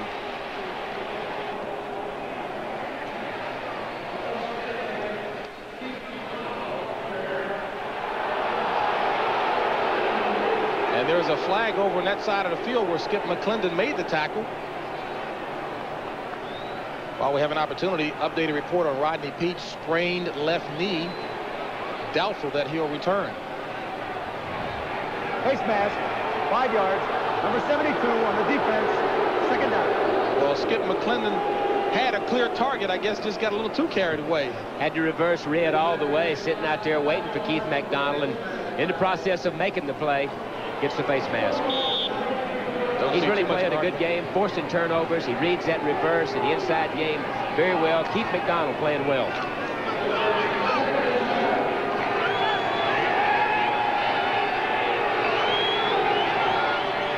Second and 7. Sanders making something out of very little. 6-yard scamper will bring up a 3rd and 1.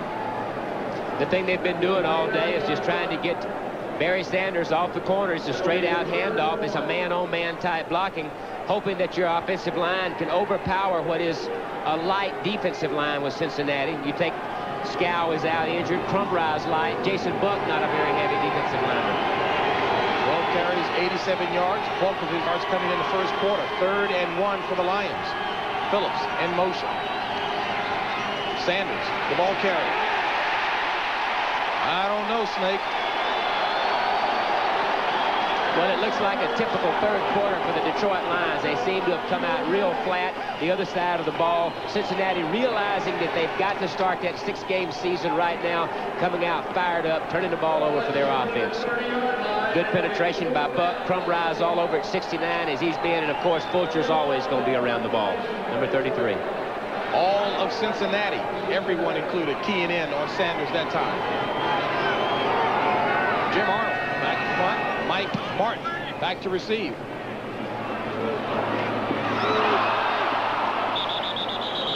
Temporarily losing the grip on it, but recovered by Martin. 37-yard punt, no return. Cincinnati's ball when we come back. The jungle had been an awfully difficult place for opponents to come into last season.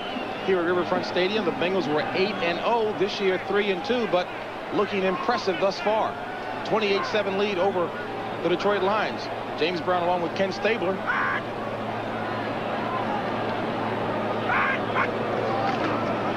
Boomer hands off to Brooks, and Brooks with a major hold for the 1st down up to the 49-yard line. 15-yard run by James Brooks. And the left side of that line did a nice job for him. Munoz, maybe one of the best, maybe the best offensive tackle in the league, some people think. Anytime you get Brooks involved in the game, running the way they're doing, Holman leading the team in receiving, and those outside people, Eddie Brown and Tim McGee, they're dangerous. And Bruce Reimers. This makes them even tougher when you get Boomer Esiason up at the line of scrimmage, running the game from there, takes a look at the fronts if it's a running situation, takes a look at the linebackers in secondary if it's a passing situation, and runs the game from under the center.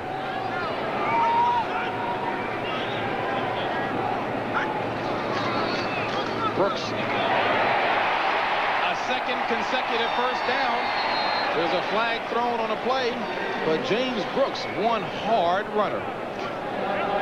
Well, they're doing whatever they want to do. They're running the ball well, protecting their quarterback, and rolling up yards.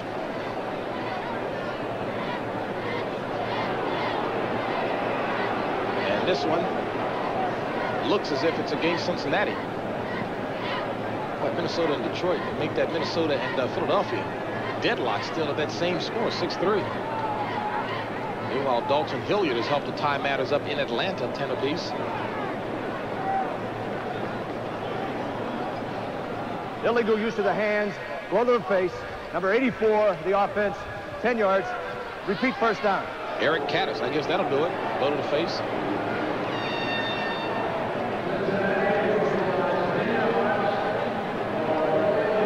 Take a look at Barry Sanders sitting over there contemplating matters. Boy, he'll be awfully pleased to get some wide receiver help next year, because this guy, as Wayne Font says, he can make a 3-yard run the most exciting play of the game.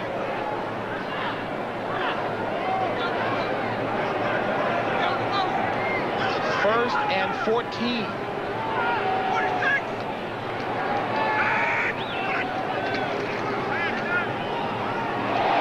Complete to Holman. Holman with the first down near the 25. Big rivalry down south between New Orleans and Atlanta. Let's check in with Brent for an update. Well, JB, here it is. The Saints finally get even with the Falcons. Dalton Hilliard, no surprise. Big season rushing, his 14th TD. Watch the shove. Very unkind by Deion Sanders, and there's the flag. Let's go back to JB. All right, Brent, I know the Saints have a lot of fans there. A lot of fans here cheering the Bengals are looking good as James Brooks runs it over out of bounds. And there's going to be a penalty called against Jerry Holmes, who got into a little extracurricular out of bounds with James Brooks. Now, we talked earlier that Holmes, despite that fragile frame, only 175 pounds on a 6'2 frame, they call him Killer. There's Killer right there, and he gets him out of bounds over there and put a little extracurricular on him. I guess when you're as light as Jerry Holmes, you have to do whatever's necessary to intimidate, get the job done. You know, I was teasing before about how in Detroit with the basketball team, Bill Laimbeer can afford to be that way because he had Rick Mahorn backing him up. Jerry Holmes here, clearly frustration there, but he's got Jerry Ball backing him up here. I don't think there's any doubt about it. It's frustration. The team has only won a couple of ball games. They're getting hammered here today, and the frustrations come out. At least he picked a small guy. I mean, that's thinking, yeah. That's an illegal crackback foul on the offense. Number 85 will be 85 is Tim McGee. Personal foul, number 21 of the offense. Personal foul on the defense. All the penalties offset. Replays. Well, that house cleaning, that was Tim McGee and James Brooks of the Bengals. And, of course, Jerry Holmes of the Detroit Lions. And I'm sure James Brooks is asking, well, what did I do? Other than just carry the ball. Well, it was a play similar to this when Detroit played Tampa Bay earlier in the season that got them fired up. And Jerry Ball, who certainly throws an awful lot of weight around and emotionally charges up his teammates, got him fired up, and they went on to victory. First down, Cincinnati.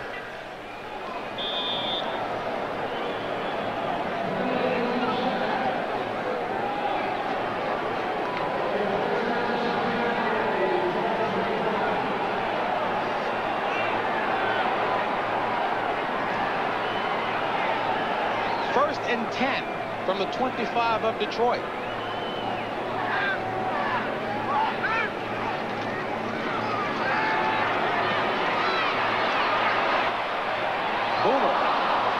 to Mike Martin, incomplete.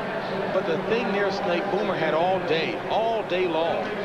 That's exactly right. That's the first thing you notice out there is just Boomer has time to sit. And there's obviously he's getting great pass protection when you're 22 for 27 for 331, and we still got 10 minutes or so left in the third quarter. They're protecting him well.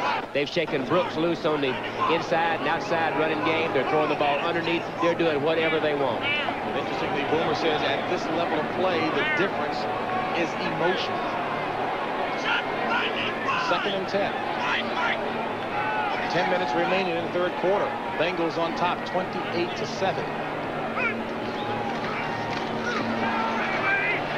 Complete to McGee inside the 15-yard line, and that's enough for the first down. Terry Taylor on the coverage. And they're really mixing things up. They get closer this time to Boomer Esiason, but he's calling a great game. This time it's only the 4 or 5 yard drop and the ball's gone. It's not that normally deep drop. So by the time they get there, Jerry Ball gets there, the ball is gone. Good play selection. Snake, Jerry Ball cleared out 3 Bengals rushing toward the ball. When he gets emotionally fired up, it's awfully hard to stop him. There you see tight end Rodney Holman. Been a big part of this offense, leading receiver on the Bengals team. Took a wicked hit in the first half, but he's rebounded, so to speak, and has been playing well.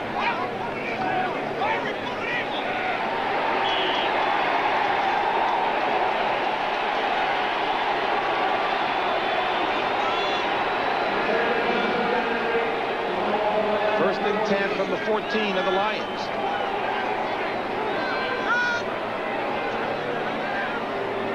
Riggs in motion. Brooks, the ball carrier. And Brooks' 2nd and 3rd effort, taking him an extra 3 yards. Well, the little man's got such determination and such leg drive to be so small. He really gets an awful lot of everything that he does. He'll go for the extra effort and get 2 or 3 yards when he probably should stop for no gain.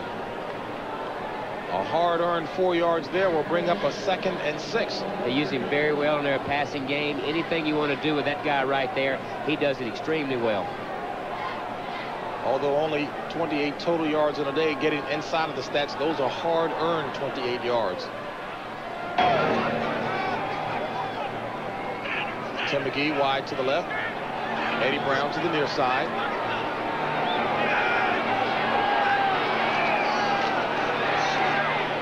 Boomer throwing in the direction of Tim McGee, but McGee was blocked that time by Jerry Holmes.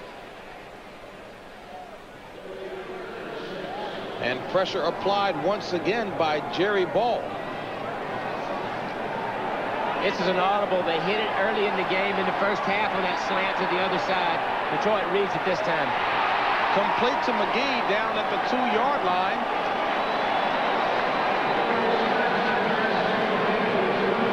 The Bengals with yet another first down, keeping the drive alive. So it'll be 1st and goal with the ball at the 2, and Boomer with the hurry-up offense again, and there is another flag. And Snake, Detroit really getting caught, and you can see the frustration on Wayne Fonts. Timeout, Detroit. Well, you see, like you said, the frustration on Wayne Fonts' part. But that's exactly what that huddle situation does. It causes lots of frustrations just when you're trying to get the right personnel in.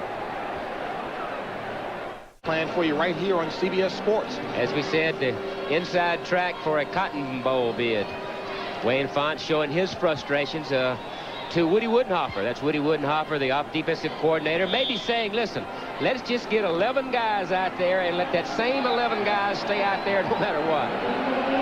That's exactly what Fonts told us he was going to try to do.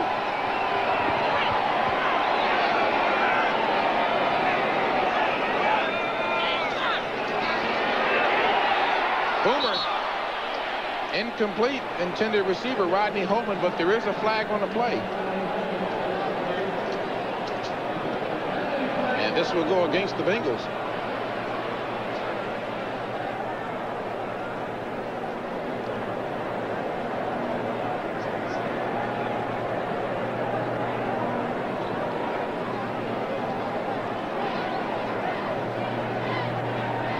Holding, number 73 of the offense.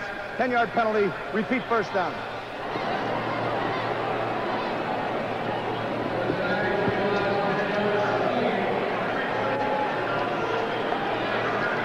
With the Masters in Business Administration, saying I'm having too much fun at football right now to even think about trying to make use of that degree.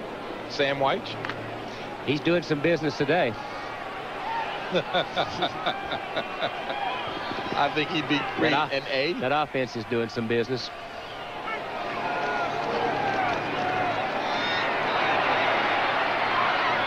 And Boomer Esiason trying to make up some of the 12 yards needed.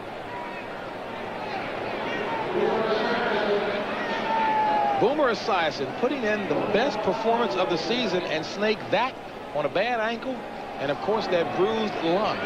Well, maybe go back to what he said earlier. Yesterday we talked to him at practice, and I mentioned earlier in the first half. He said that they have been playing so bad and frustrated so much that somebody was going to have to pay for our frustrations, and Boomer's making them pay today. And yet another Lion down, George Jameson and Wayne Fonts doing more walking to check on injured players. And we'll take this opportunity to take you back to New York, see what's happening around the league with Brent Musburger. Well, JB, this is the play that has given the Chicago Bears a breath of life. Neil Anderson, little simple off-tackle play, and he busts it. This is his 12th touchdown of the season, and it is now 13-10. The Bears have closed to within 3. Back to JB. Well, Neil Anderson, of course, leading the NFC in rushing. Barry Sanders second only to Neil, but Neil's putting a little bit of distance there. Came in the top of the day with 870 yards to lead the NFC and added 59 more to it.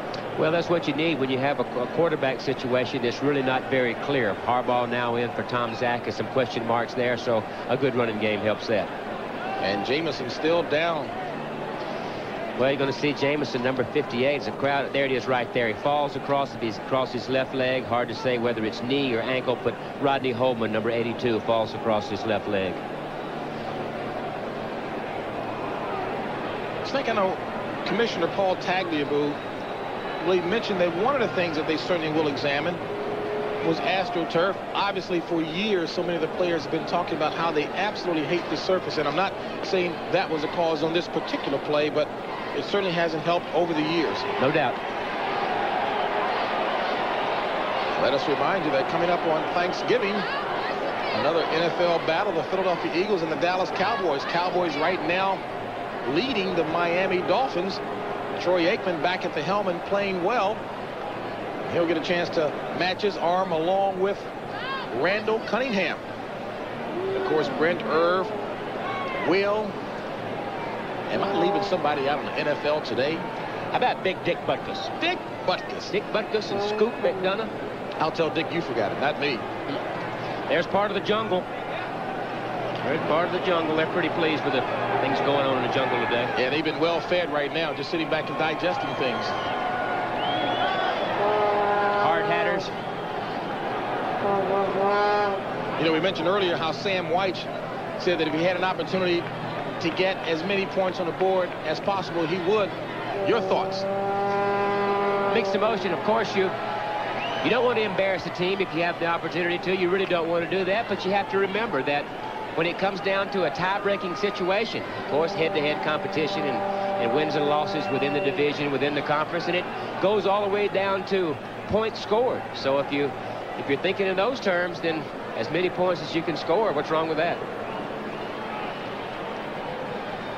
Sam White's really accessible to us all week. Just sat around and we had some good conversations about his personnel, about what he sees in the future for this team and his activities around Cincinnati, and it's been a pleasure working with those guys this week. Well, coattailing on that point about the additional points, Houston, Miami, and your old team, the Raiders, of course. Three teams that these Bengals are in a dogfight with for the wild card spot, but right now they're ahead of Cincinnati, so they've got to win all 6 games if possible. Riggs in motion. Boomer with time. No more. He's dropped. Chris Spielman and Eric Williams. And Spielman, a man who did not own a sport coat until Wayne Fonts changed the dress code this year, said, "I was born to play football."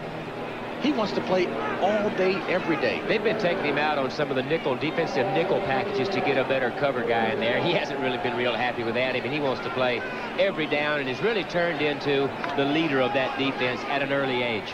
And the owner of this team, the Bengals, Paul Brown, loves him. Knew his father very well. Third down and goal. Ball marked at the 16.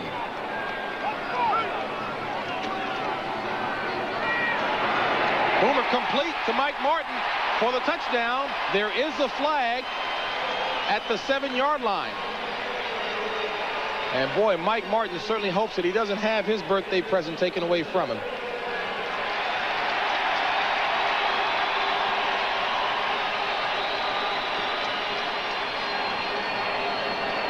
Martin had a lot of his teammates celebrating with him. Holding number 53 of the defense. The penalty is declined. Touchdown. Had a lot of teammates celebrating with him on Friday night for his birthday, but this is the biggest celebration here. Touchdown reception. Well, he's going to come from the left side of your screen. You just saw him go across in motion, going to run a post route. They clear out. There's the post route. Boomer, as he has all day, is on the money. Breach will attempt the point after.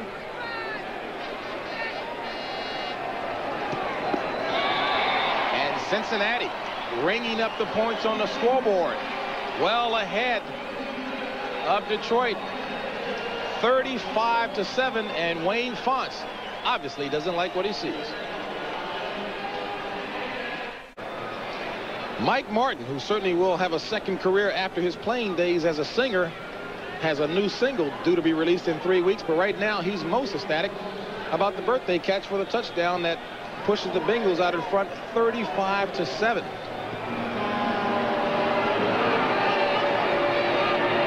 And this is Gray from the 12. And Gray, one of the few times getting an opportunity to run, gets it up near the 30-yard line. And we've got another fight breaking out on the field here.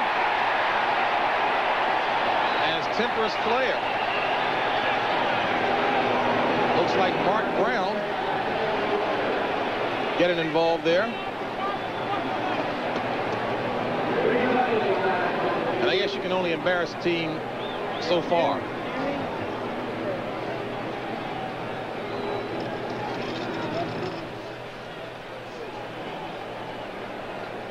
Snake, again, not to put you on the spot, that was so commonplace with your old ex-mates you were talking about.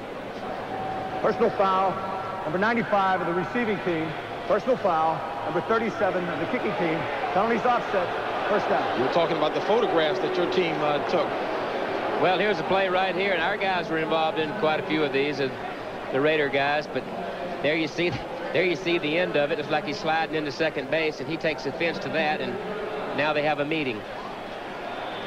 Kind of a weak right hand. Get behind that jab. 1st and 10 from the 30. 7:18 remaining in the third. Lions trailing badly, and Galliano goes down.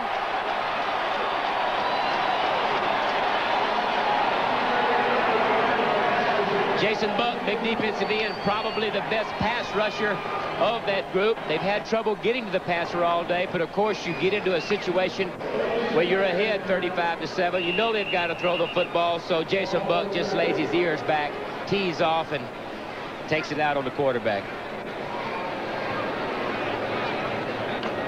And Cincinnati continues to add to the woes of Detroit, who have not picked up a first down since the first quarter.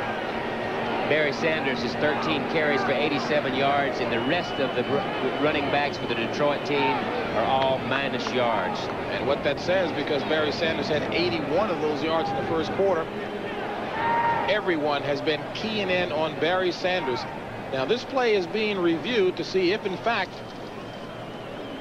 Galliano's arm motion was going forward. That's what do you think? Incomplete pass. Okay.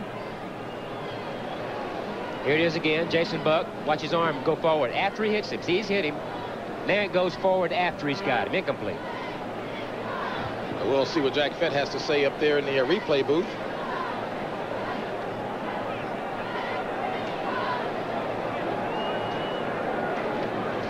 And the play now is being communicated back down to the field, Jack Fetty. And of course, the man with the U, 103, is back. The umpire has the walkie-talkie, and he'll relay it to the lead referee, lead official.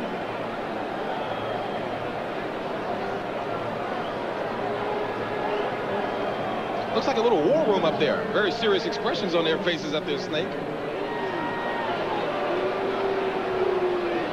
I think this is the thing that the fan does not like. I think this is the part. Play stands. Incomplete pass. Second down. I think it's the part that the fan doesn't appreciate is the lack of communication between the booth and the field, that it delays the game too long. And other than that, I think instant replay can benefit both ball clubs and is good for football. Communication is slow.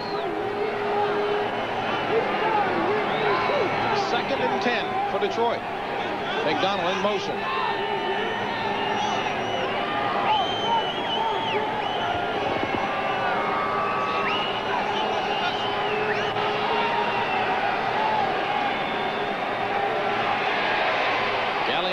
Flag on a play as Galliano runs for the first down and slides across the 45 to the 46, but there are 2 flags, and this will go against Detroit.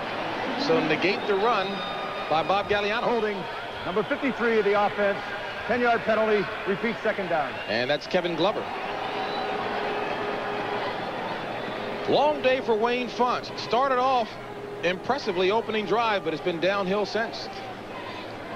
Kevin Glover, number 53, matched up against Crumry, that's a tall order for anybody, and he beats him initially. He beats him really quick off the line. He gets the penetration and forces Gagliano out of there.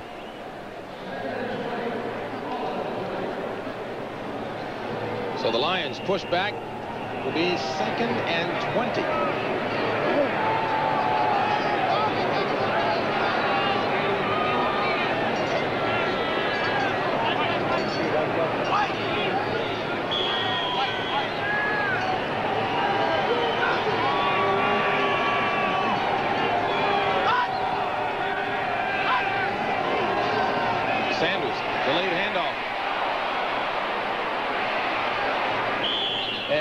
Sanders picks up 9 of those yards back on what for an average runner might have been a loss. That's what Wayne Fonts was talking about, is the way that he makes something out of nothing, that a 5 or a 7-yard run can be as exciting as one for 50. Watch these little wrinkles. Watch this little move right here, right there. Bounces it outside. Watch this one right here. Cuts it back inside to avoid 2 players. Good little running back right there. Boy, he embarrassed at least 3 or 4 players with those fake moves. Brings up a 3rd down and 10. Call it 11. Tony Page, the lone back.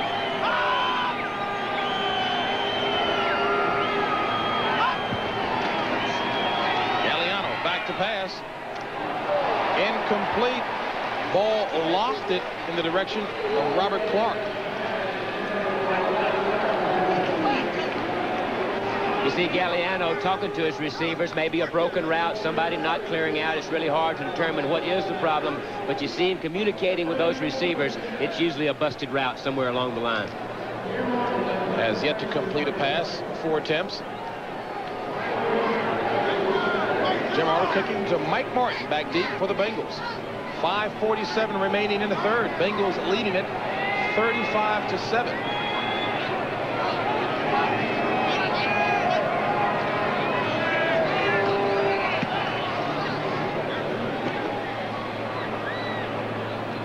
And Martin signals for the fair catch. 4-6 hang time. 46-yard punt, no return. Bengals will take over, looking mean when we come back. Sideline huddle for the Cincinnati Bengals, and the man conducting business in the middle, Boomer Esiason, 25 of 31 for 364 yards, and capitalizing on Boomer Esiason's popularity here.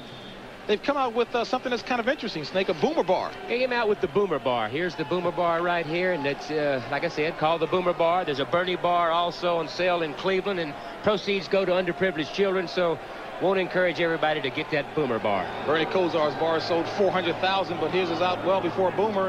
In only a week, Boomer's racked up 50,000 in sales, and talk about racking up some yardage here. James Brooks racking up some serious numbers on that run, the handoff from Boomer. James Brooks, a 20-yard scamper. 1st and 10, ball at the 45. Again, the no-huddle offense.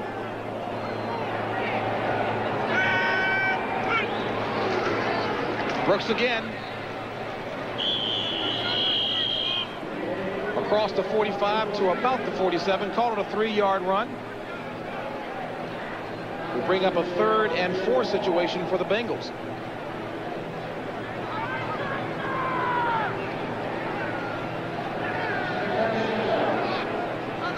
Ickey Woods. You see he's wearing a neck brace there. Was involved in a car accident on Thursday. Car accident on Thursday, wearing a neck brace, knee injury earlier in the season. Had the outstanding year that they went to the Super Bowl, and the important part of that backfield, that offense, when you combined Ickey Woods, powerful inside runner, and James Brooks, a good pass receiver, outside runner. A 2nd and 8.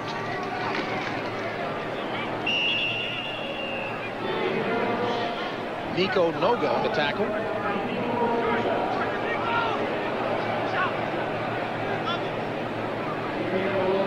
And Noga, of course, started in place of the injured Victor Jones, suffering from turf toe.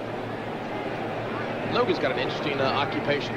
Yeah, for anybody that needs any underwater welding done, then Nico Noga is the guy to see. He's underwater welding. Fine with me. Underwater welding.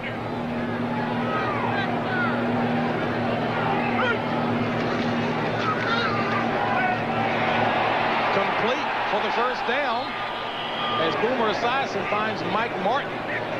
Martin was not able to pick up any additional yardage because he got his feet caught on the turf.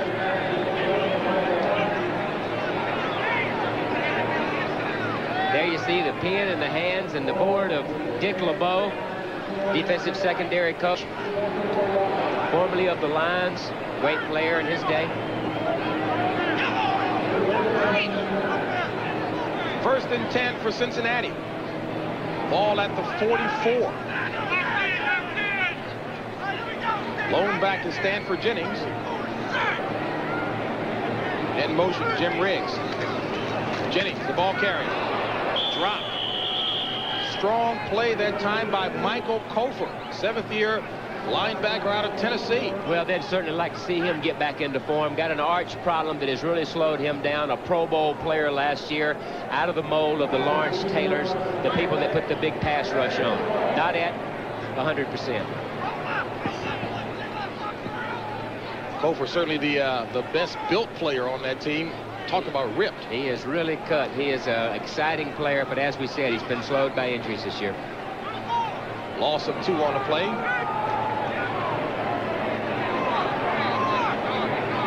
Second and 12.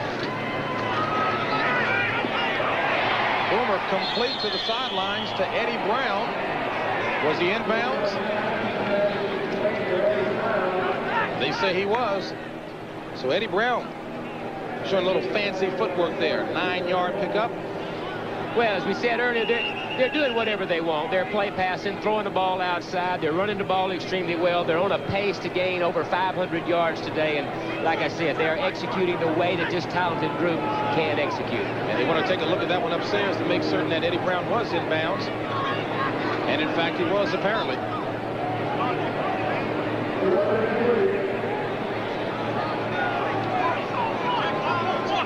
See what you think, Snake. Well, I'm always for the offensive guy. There's one. There's After further review, the play stands. I think he made that one pretty emphatic where he came down slapping the feet. Eddie Brown, 5th-year player out of Miami of Florida.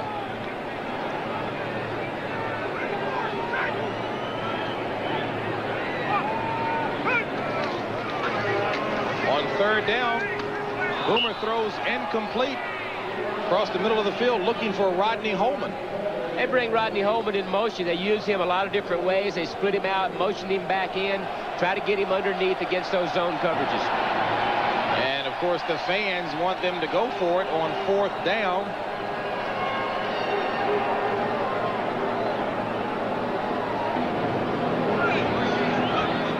And we'll see if the critters here in the jungle get their way. And apparently they will go for it. They're saying, White, you never know for sure. And Boomer had the heat put on him.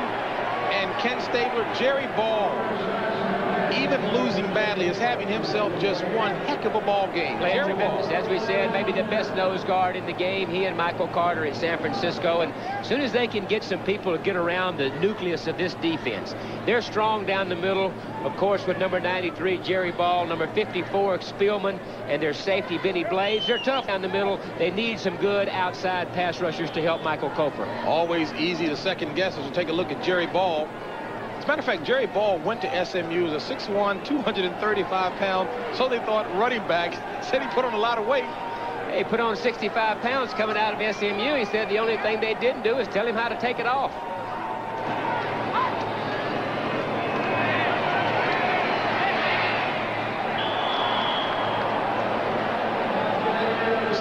There's a flag on the play.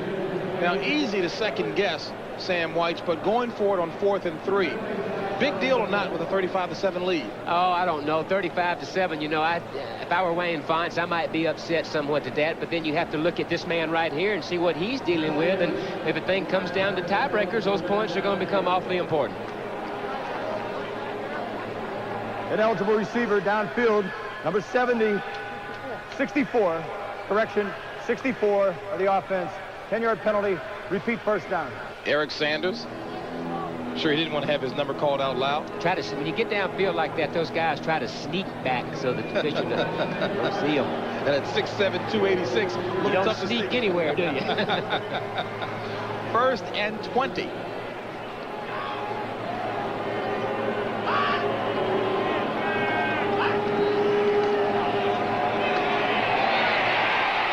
Galliano in the grasp. Your guy again, Snake, Jason Buck.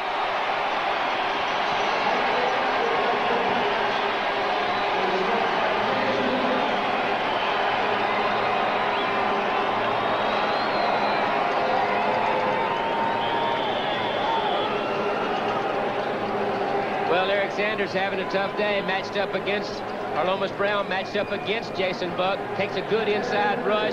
He's trying to get outside of it. Buck has been in the backfield all day. Crumry playing very well. This is probably the best game that down group has played, their defensive line. 2nd and 30. Galliano with his first completion of the afternoon. That to Jason Phillips. So Galliano goes 1 for 5 thus far. That one completed to the right sideline.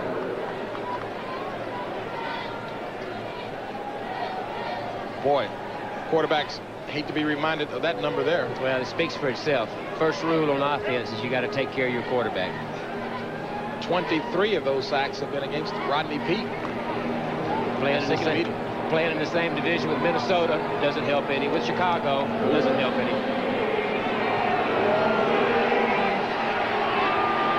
Tony Page alone back on 3rd and 17. Galliano decides to run it. Doesn't get very far. Nowhere near the yardage needed for the first down. So that will bring up a punting situation.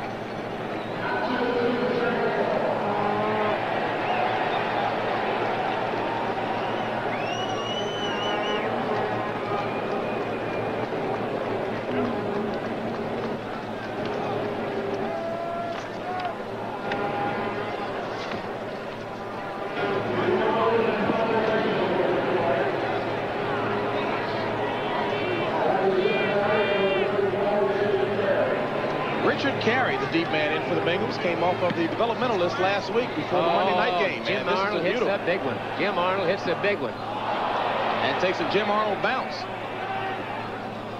4-7 hang time and a punt of 49 yards. Arnold, understandably excited about that one. Getting a handshake from Frank Gans, special teams coach. Not too much else to be excited about. Trailing 35-7. You see Jim Arnold right there. Does a lot of radio work. Is somewhat of a stand-up comedian. Has a routine that he does. Of course, there's not a lot to laugh about out here today.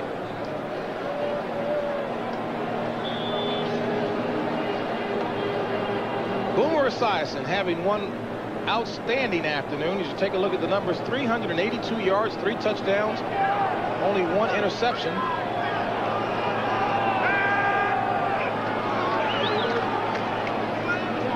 Complete to McGee, and McGee up about 2.5 yards shy of the first down marker.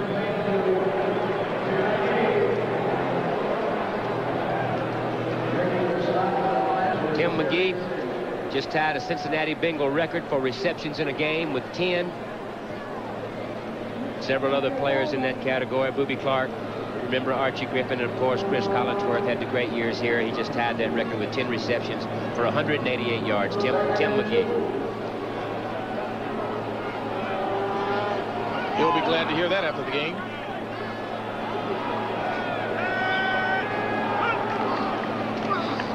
Eric Ball, the ball carrier, driving straight ahead. Call it a gain of 1. As we wind down toward the end of the third quarter here in Cincinnati, in complete control. And that's the end of the third quarter with the score. The Bengals 35, the Lions 7. We now pause for a word from your local station. And the natives have got plenty to cheer about here in the jungle. The Bengals comfortably on top of the Lions 35-7 as we start the fourth quarter. And boy, she's been eating quite a bit, huh? Some strange animals in this jungle. Strange jungle.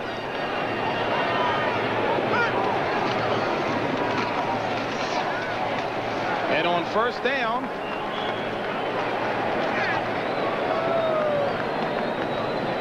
Eric Ball, the ball carrier that town.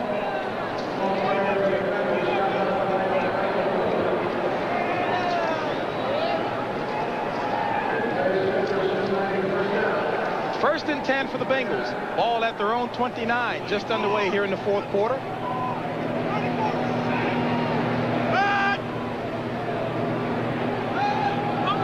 Eddie Brown in motion. Play action. And Boomer throws it incomplete. Intended receiver was Tim McGee. And Boomer, who has had some shoulder problems, showed a little zip with that pass, although incomplete. Showed good zip on the ball that time. We talked to his receivers. We talked to Eddie Brown and Tim McGee yesterday, and they said he still has the same velocity, the same touch after the arm problems that he's had, and is really playing very well considering his lung injury, considering being hampered with an ankle injury, having a good year. And considering that he's wearing a Power Pack impact system, in essence, shoulder pads with extensions to cover the back like a flak jacket. Second and 10 for Boomer and the Bengals.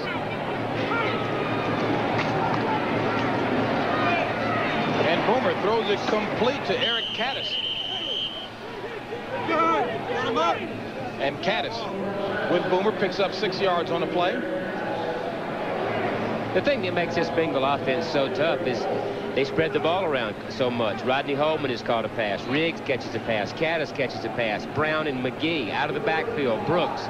A lot of weapons. Injuries have really hurt this team during their stretch run. You caught a quick shot that time. Bob Matina showed us a shot of Sam White rubbing his chest, signaling in plays.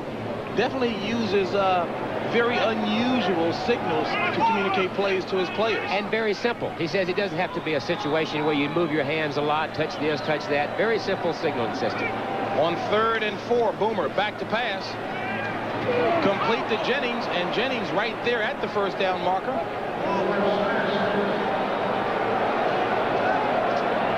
Tampa Bay, Chicago. Let's see what that war is developing like. Let's go back to Brett.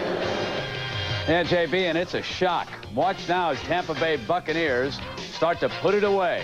Here comes Tate on the toss from Testaverde into the end zone, and take a look at this score. The Buccaneers were a 10-point underdog. Back to JB. All right, Brent, I'm sure you, just as well as a number of people, you never know which Tampa Bay team is going to show up, but they play the Bears well. Started out extremely tough this year, won 2 or 3 in a row. Some late comebacks to win, and then they went into the slide, and now they're beating the Bears. Lee Johnson on the punt. This is Walter Stanley leading the NFC in punt returns, showing why as Stanley gets back up to the 45-yard line. So Walter Stanley showing his shifty moves. 39-yard punt, 20-yard return.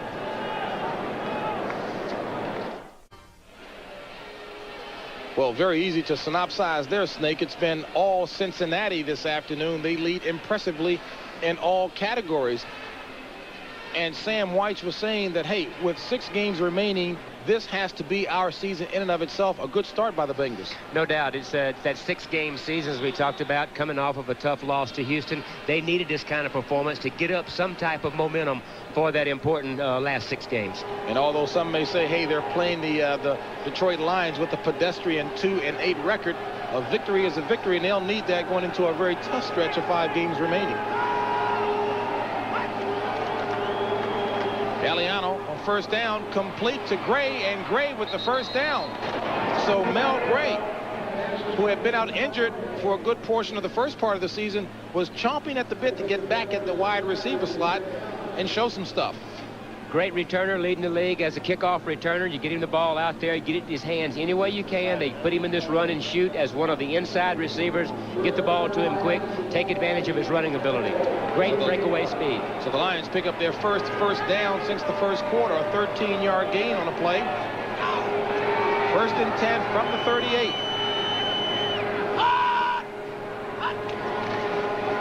Galliano running the option, keeps it himself.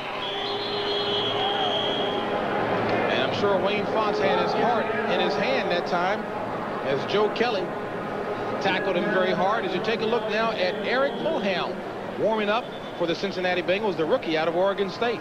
Well, I think it's the correct thing to do. That offense, well, with Boomer in control, has rolled up close to 500 yards today in 3.5 quarters. And take your quarterback out while he's still healthy. He's had some injury problems, and let's get our backup quarterback Wilhelm some experience. And another Bengals player down on the sideline there as he points to the hip area. And we won't attempt to guess as we can't see the number very clearly. And boy, injuries certainly have taken the toll today. Rodney Peete, Lomas Brown, George Jameson, James Griffin, all Detroit Lions players. And it looks like the player down for the Bengals is David Fulcher. And he's not an easy one to bring down. A player that they really cannot afford to lose in these next 6 games that are so important, as we've already documented. He leads the team in interceptions. There you see David Fulcher, number 33. It's hard to determine from that what exactly he is injured, but leads the team in interceptions, leads the team in fumble recoveries, leads the team in almost all the defensive categories. Second in the AFC with 4 interceptions, 6'3", 234, and your old coach John Madden really loves this guy. Says he's probably the prototype strong safety with that body type. Well, they're going to need that guy when you take a look at what they have left. They got, you know, as we said, Buffalo playing as well as they all year. Kelly, Thurman Thomas. You go to Cleveland, Bernie Kosar and Slaughter, and those people are playing extremely well. Seattle struggling. Houston beat them on Monday night, a very good team. And, of course, Minnesota with Millard, Dolman and company.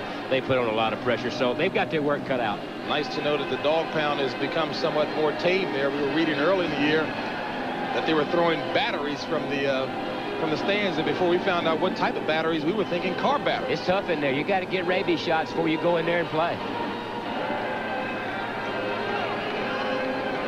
I understand they've got electronic surveillance in place in Cleveland. Yeah, your normal chain link fence won't hold that group. Great fans, though. We better hope so if we ever get there, huh? 2nd and 4 for the Lions. Ball at the 32 of Cincinnati. Sanders. And Sanders running hard. I think as soon as Wayne Fontes gets some outside receivers, some big play receivers, some guys that can bust one open with the big ones, I think that man right there is on the right track. I mean, of course, it's 35-7 here, but he's solid down the middle on defense and offense. And I think as soon as he gets some surrounding help with that guy right there, I think Wayne's on the right track. Wayne Font says he intends to get more involved in personnel decisions. Hey, he stuck his neck out for Rodney Peete.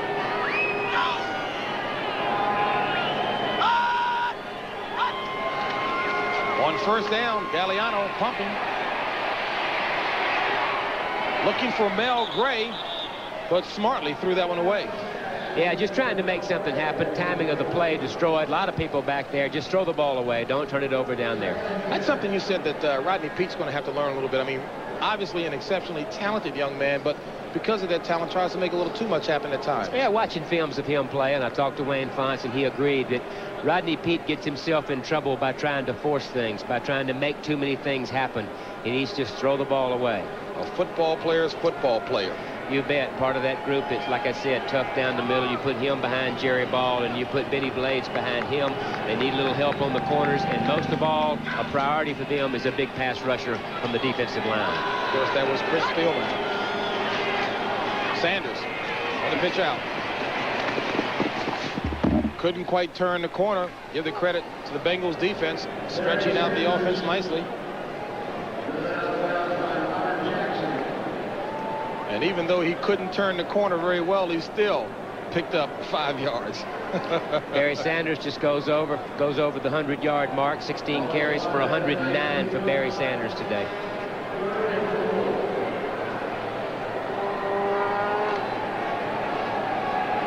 Boy, Detroit's going to love this guy, not just because of his play on the field, Barry Sanders, but because of the exceptional young man he is off the field. Third and call it 5. Sanders grabbed from behind that time. Let's get an update on that Minnesota-Philly game. Let's go back to New York and Brent. JB, I want to show you the catch of the day for the Philadelphia Eagles. Randall Cunningham. Watch Chris Carter. Wow. Set up on a fumble by Herschel Walker. Remember, the Vikes missed that extra point early in the game. 10-9 Eagles lead at the 2-minute warning. Back to JB. All right, Brent, low scoring but excited affair there. Yeah, you know, you really have to grab Barry Sanders from behind. You really do. You've got to wrap him up. He's got that very powerful body, those big, strong thighs, and you got to hit that guy right there. 4th and 1, and the Lions are going to go for it. Sanders, he's got it. Flag on a play as Barry Sanders carries the ball inside the 10 to about the 9-yard line.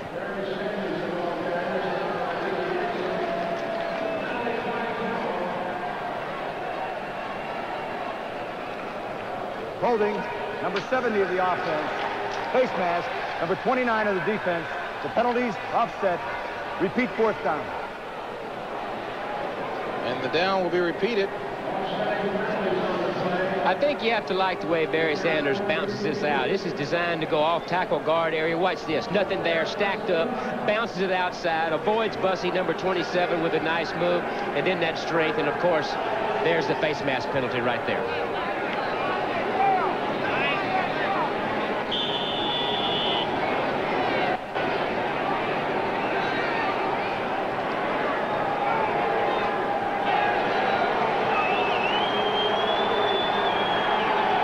Looks like the jumbo package for the Lions. Jerry Ball up there on the right side of the line. Sanders. And Sanders goes nowhere. Fumble. And did Cincinnati recover the fumble?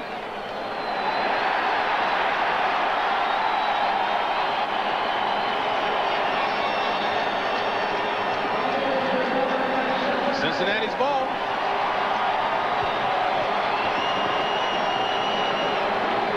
Ricky Dixon came up to apply some serious pressure on that play as well with a good hit. Same play they ran before when they had the offsetting penalties, just the other side. They put it to the left side. They play it much better. They play it much better. Number 29 is up there to make the play. Shakes the ball loose. There's the turnover. And Ricky Dixon was the man who actually provided the hit. Young man out of Oklahoma. Jerry Ball now playing on offense, nose tackle. Here's the reason why. Look at that strength. Look at that streak. He takes number 51, Leon White, and throws him around like a rag doll. He can do that with almost anybody. Eric Wilhelm in at the quarterback position for the Bengals. And he comes out throwing. Complete. So Eric Wilhelm, a lefty out of Oregon State. Eric Wilhelm, the backup quarterback. Of course, he replaced Boomer Esiason and played for Boomer in the game against the Raiders and had some problems, but a young man that just needs to work in this system. He says there's nothing in this system that he can't do. He just needs the experience of working in it a lot. Says he loves the fact that he's playing for a coach who was a quarterback himself, Sam White.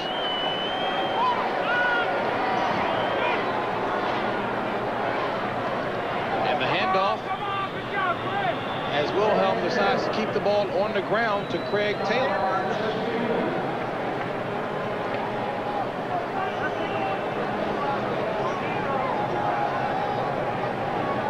Brenton Irv will still be busy bringing you up to date on the NFL postgame show. I'll give you a complete wrap-up on action that's taking place around the league. That'll be coming up at the conclusion of today's contest. And the clock is moving forward here. 9:48 remaining in the contest. 3rd and 4. Play action. And Wilhelm taking it himself up near the first down marker, about a yard, looks to be about a yard shy. You know, Wilhelm gets some carryover from playing behind Boomer Esiason, another left-handed quarterback, so things look the way that he wants them to. He worked behind Boomer and gets his reps, and being left-handed helps him out an awful lot in this offense. Had an interesting comment when he said to us, when he did play for Boomer that one time, playing in the game is nothing like practice. It's not the same picture in practice as you get out here. They hit for real. Walter Stanley back deep for the Lions. Lee Johnson punting for the Bengals. And Stanley will have some room to operate if he can get the handle on the ball, making life difficult for himself. And dropped back at the 19-yard line by Robert Jackson. A 50-yard punt, and from where Stanley caught it, he lost 12 yards on the play. And he paid the price. The man with supreme confidence hurt him right now. Boy, Walter Stanley, very confident in talking to us yesterday, saying I was born to be a punt returner. Not a good example that time. On first down, Galliano pumps. Going up top. And the ball stays in the air. Almost a trick play as Robert Clark kicked it with his left foot. Mel Gray was in the vicinity. That would have been some kind of highlight. Just like you draw it up. Just like you draw it up. Well, here's Stanley. We'll see his injury. Here's Stanley on the punt return.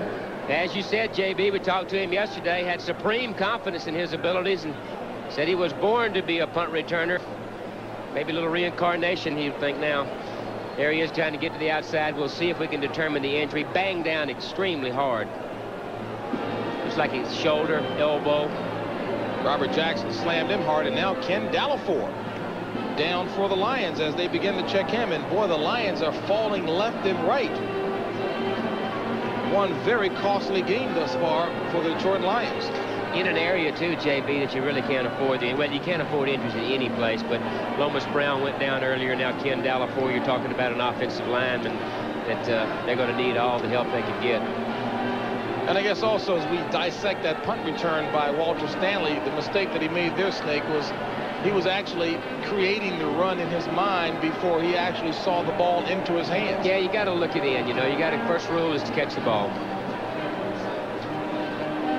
And Barry Sanders. Now keep in mind that over the course of a couple of games, he had been suffering with a hip pointer. Don't know if that's the case there, but we certainly will get a preliminary report on him. And Ken Dallafor, fifth-year player out of Minnesota, 6'4", 279, is heading out of the game. And you just saw a few moments ago Walter Stanley, who was slammed hard to the ground on the left side, bruised that left shoulder of his. So a tough afternoon for the Detroit Lions. Find themselves trailing the Cincinnati Bengals 35-7 in not a must-win, but an absolute have-to-win game for the Bengals. No doubt. Their situation, they're third place in their division, coming off of a division loss to Houston with 5 games remaining after this. They've got to win all of them. 2nd and 10. Carl Painter, the lone back.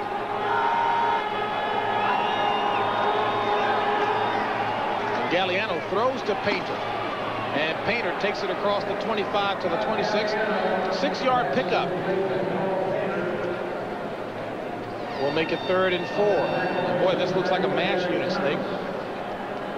Well, Rodney Peete, of course, the quarterback, and then you look down there, you see some offensive linemen, you know, and that's what they need to help this young quarterback, is to keep that offensive line intact. And, of course, your punt returner, Barry Sanders, your leading rusher, they're really getting nicked today. And Wayne Fonts, who had been pleased with the progress of his team the last 2 games, certainly will have to cope with a major headache with those injuries.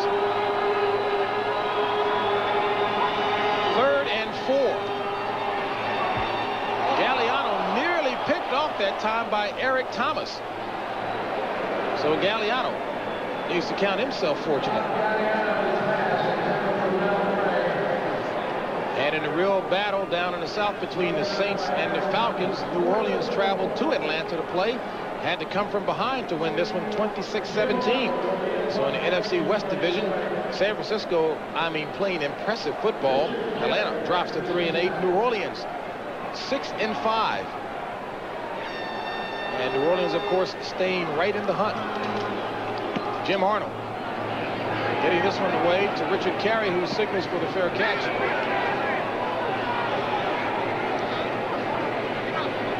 And the ball will be marked near the 41-42 line. 33-yard punt. Sam Weich's Bengals in control. Back here in Cincinnati, the Bengals in firm control, 35-7 over Detroit. And as many of you viewers saw earlier today on the NFL Today, it was reported that Dexter Manley, the fine defensive end for the Washington Redskins, was banned for life from the NFL for violating the substance abuse policy for the 3rd time, Ken. Well, you know, he basically maybe dug his own grave the 3rd time around, and the most important thing is that he get his life straightened out off the field, and that's the most important thing. As much as we enjoy watching him perform on the field, I think off the field now that he has to get his life straight. Eric Wilhelm, incomplete. The receiver was Tim McGee. And of course, Ken, so many people were pulling for Dexter Manley. His difficulties well documented in terms of what he had to overcome in terms of a learning disability. Of course, he's got a family with 3 kids, and as you mentioned, we all hope more importantly that he gets his life together.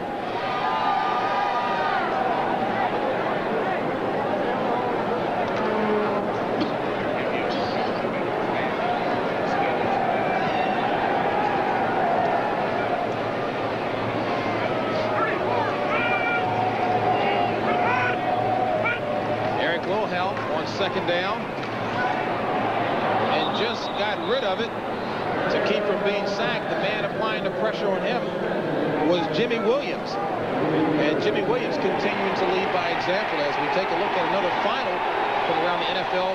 Pittsburgh Steelers stay in the hunt.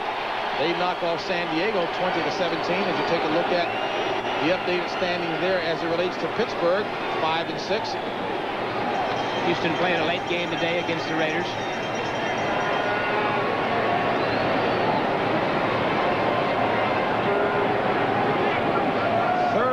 10.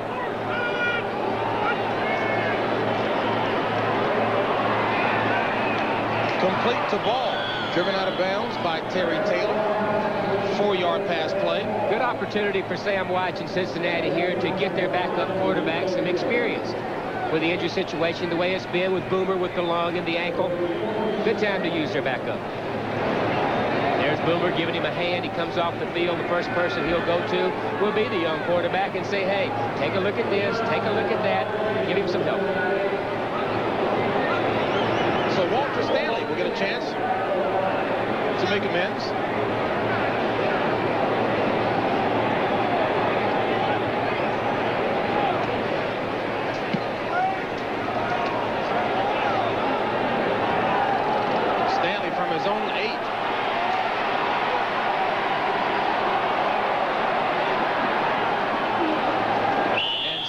trying to find a corner to turn, but Barney Bussey stood him up.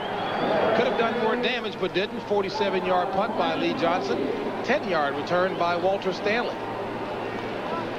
One of the true legends in the game of football. That man there, Paul Brown, Vice President, GM, the Cincinnati Bengals, a man you know too well. We asked Sam White yesterday what qualities he liked from Mr. Brown and other people that he had coached under. And he said Paul Brown always explained why on everything. The reason that we're going to warm up on this end of the field is this. The reason we're going to throw that type of pass is this. The reason pregame meal is at this time. He always gave a reason, always told guys why we were going to do something. Sam has used that in his approach. From the 18, Carl Painter. And the Eagles finally come away in that low-scoring affair as they get by the Minnesota Vikings 10-9. So as we take a look at standings in the East, Eagles staying on pace with the Giants. Giants out front 8-2. And Phoenix, boy, talk about a whale of a job that Gene Stallings has done there. Believe it or not, still in the hunt. And as you take a look at the Central Division, Minnesota and Chicago, boy, battle going on there. 2nd and 7.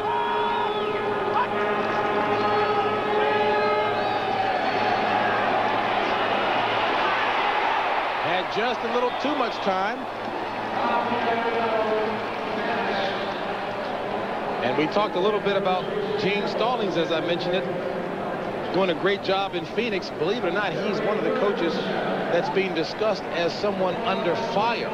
Raymond Berry, Marion Campbell, Chuck Knox, Ron Meyer, Joe Walton. What do you think about that? I think we take Gene Stallings' name off that list. If you go down and you talk about the people that he's lost his quarterback, Hogaboom, for a period of time. Stump Mitchell, he's lost him. He lost J.T. Thomas. He lost a handful of defensive players, and yet he's still 5-5 going into today's action. So let's take Gene Stallings off of that.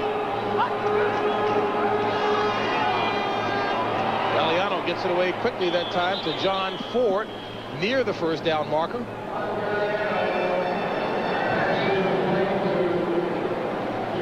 Well, Snake, I guess it's only right to give a little credit on that last play to Tua Tagovailoa. I'm certainly glad that you grabbed that one, but I was just about to say it. It's right on the tip of my tongue, but you took it away from me, so you can have it. What was it again? Well, the players simply call him Nat, and that's what I'm going to do as well. We're going to call him Nat. Fine with me. The rookie out of California, number 96. And I'm sure the Cincinnati fans have been sitting back waiting a couple of times saying, wait a minute, when are they going to call his name? All right, a punting situation for the Lions. Jim Arnold back to punt. He's been busy today. Been busy today. Having a good year. Second coming into this game to Mojinko at Washington. And I think they got caught with too much time having run off the clock. There he is. There's the one we like. Tua Tagovailoa. Number 6 of the offense. 5-yard penalty. 4th down. I like Nat. Nat works. And that's the Americanized version of that pronunciation anyway.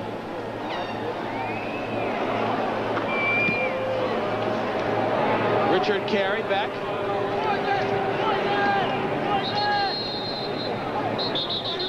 So Carl Painter downs the ball. 35-yard punt.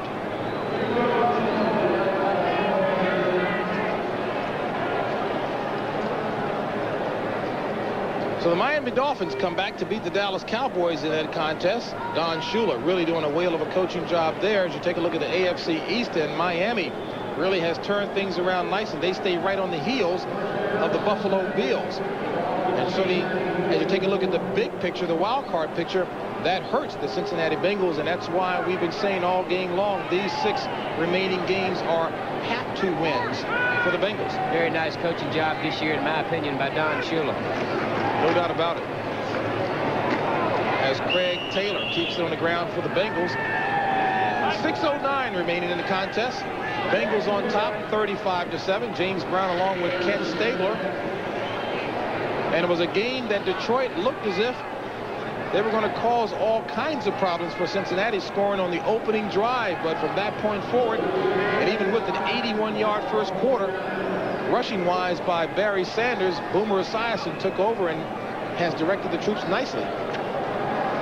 Well, the second quarter was a problem. You know, they turned the ball over in their own territory twice. Results in touchdowns. The third series in the second quarter, they get the punt block for another touchdown. On second down, Taylor. And Taylor getting some good work as he moves up about a yard shy of the first down marker. The coordinating producer of the NFL on CBS is Charles H. Milton III. Today's game was produced by none other than Mother Hen George Veras and directed by Bob Matina. The executive producer of CBS Sports is Ted Shaker. And for those of you Michigan fans, we've got an all-star from the state of Michigan, our broadcast associate, Larry Lancaster from Ypsilanti. Affectionately known as the Gator. We couldn't do it up here without our crack statistician, Steve Kleinfeld, and of course, Eyes Gary Lynn, our spotter.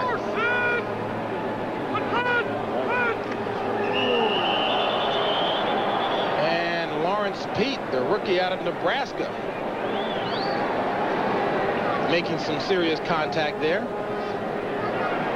Encroachment, number 96 for the defense. 5-yard penalty, first down. Now, it's amazing. They called him encroachment. Clearly that was because he touched the player and moved him, but there's no... Where is the encroachment area with Jerry Ball? Jerry Ball's encroachment area is a little bit thinner than most. He lines up so tight on everybody, and I think that's the situation here. Those guys have to get as much of the ball as they possibly can to get that quick jump. As you take a look at Wilhelm's helmet getting knocked back. Boy, talk about being shaken inside the boots there. He better be glad that wasn't Jerry Ball on that delivery end as Wilhelm goes back to pass. And it's complete for the first down. And we've got a touchdown coming up by Kendall Smith.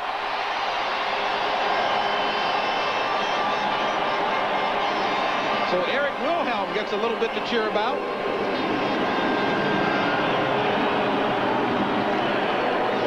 A 41-yard pass play from Wilhelm to Smith. Well, that's what a young quarterback needs to build his confidence, is to throw a strike that results in a touchdown. And, of course, all starts pass protection. He got the good pass protection. Terry Taylor, number 21, gambles, tries to tackle him high. Of course, he misses the tackle, and there's the results. Touchdown. 540 total yards of offense by the Cincinnati Bengals, racking up the numbers as well as the score.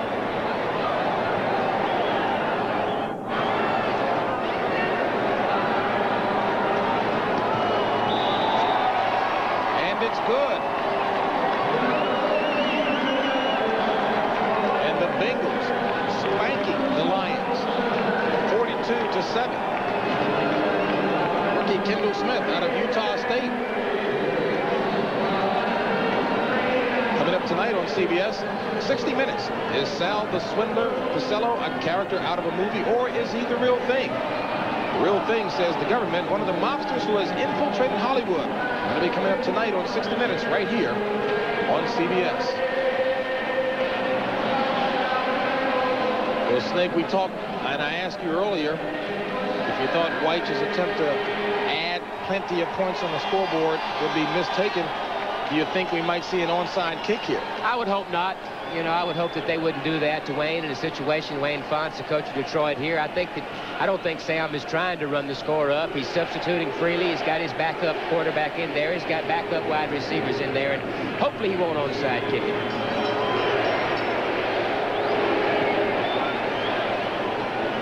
Well, not an impressive showing this afternoon by Fonts' Lions, but the team has made progress.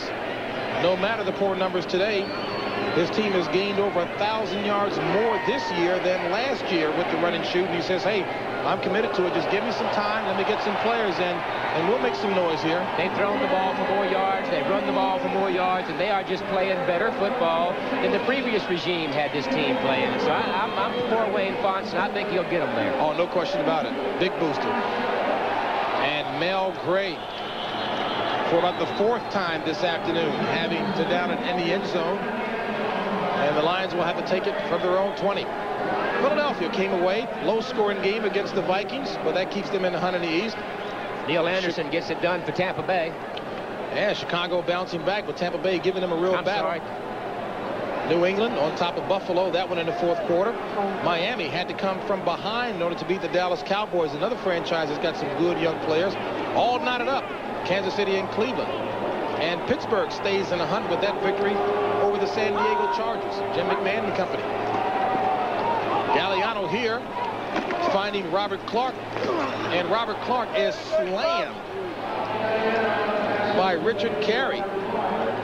And boy, he hurts. And I guess another problem of having such small receivers. Robert Clark, 5'11", 173.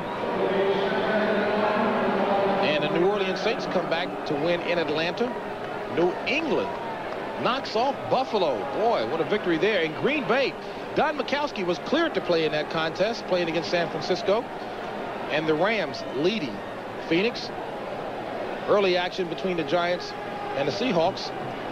Equally so with the Raiders and Houston. And of course, coming up at the conclusion of today's contest, Brenton Irv will have all of the highlights and scores and any other late-breaking stories from around the league in the NFL Today post-game show. Well, we take a look at the entry right here. Number 24, I think, Lewis Phillips, right there coming into your picture. 34, sorry, Gary. I'm not so sure that that's necessary right there. When you're ahead 42-7, the play is almost out of bounds. I'm not so sure that that's necessary. I agree. Yes, Richard Carey, number 34 for Cincinnati. That's pushing enthusiasm to the limit. Yeah, the rookie out of Idaho trying to make a bit of a statement, but not at the right time. He was signed as a free agent prior to training camp. Richard Carey, that is. And it's good to see Clark get up and run away under his own power. Carey actually led the nation in punt returns in this college division rank at Idaho.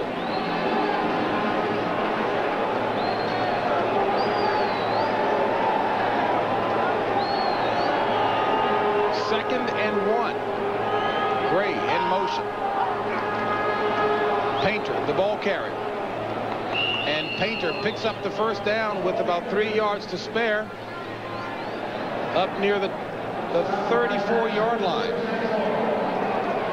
And Ken, I was talking about that upset there, New England over Buffalo. So now Miami is looking even better in a first-place tie. Very good coaching job by Don Shuley, starting to get his running game going. His defense leading the league in sacks right now. Cross on that defensive line playing very well. 3:48 remaining in the contest. Galliano complete to Jason Phillips. Well, this 42-7 spanking has solved the traffic problem. People are filing out of here pretty good. No need to worry about traffic after that, huh? There we go. Well, they'll stop this slide. They already lost 4 out of 5. And Boomer, boy, just impressive numbers. He really has matured as a young man. I say that almost like a father, having known him back in the Washington, D.C. area. Calmed down somewhat, really mature. The guys look up to him. Second and 4. Picks this one off, but they'll down it back at the 45-yard line. So Eric Thomas, the third-year player out of Tulane, looking sharp. That whole secondary, JB, plays tough. You get Fulcher, was a third-round draft choice, 86. Phillips, a first-round pick. Thomas, a second-round pick. Ricky Dixon, a number 1 pick. All of this since about 1986. So I think this secondary is here to stay.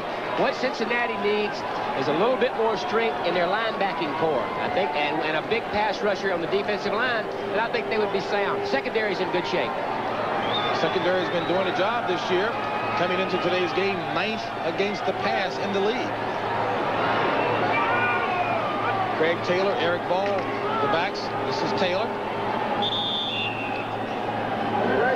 And as you see the clock ticking away, 2-yard pickup that time.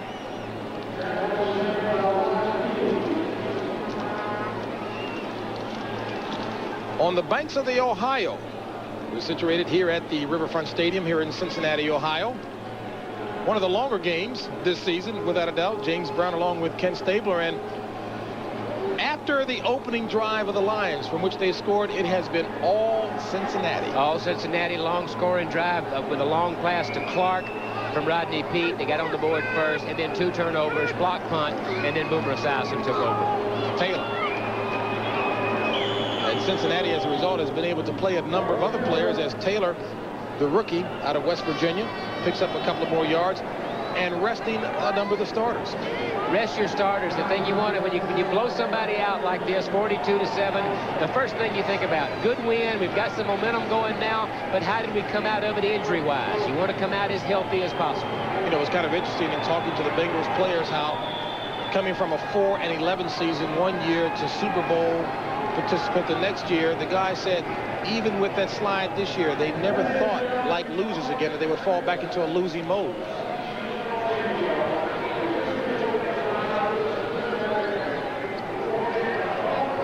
Two-minute warning.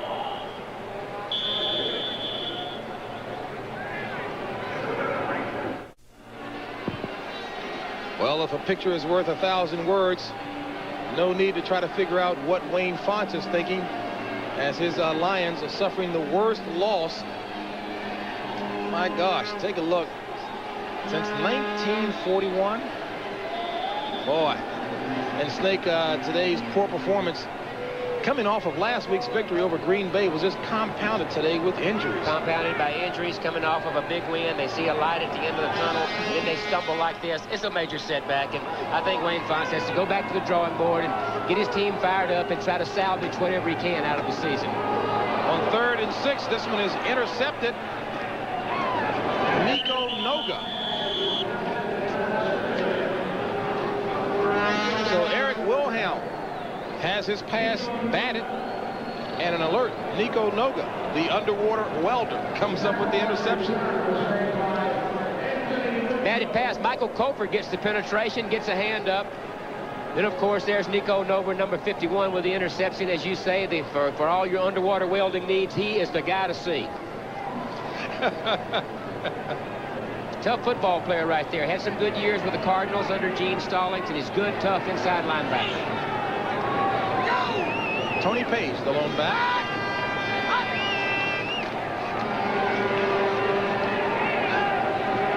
Galliano complete to Ford. And Ford, 9-yard pass play, will bring up a 2nd and 1 situation. When you talk about an underwater welder, you've had some very, very crazy characters on your team. You were telling us about Bob Brown and some of the tools of his trade. Oh, we had some characters on that Raider team, there's no doubt. We were the only team in the league that had our team picture taken from the front and the side. More than 2 digits under the picture. Go! 2nd and 1.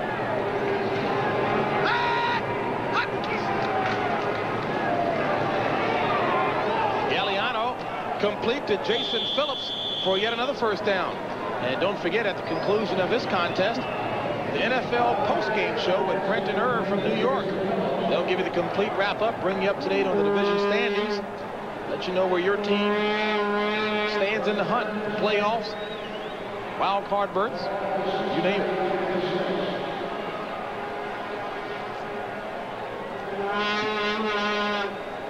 .138 remaining.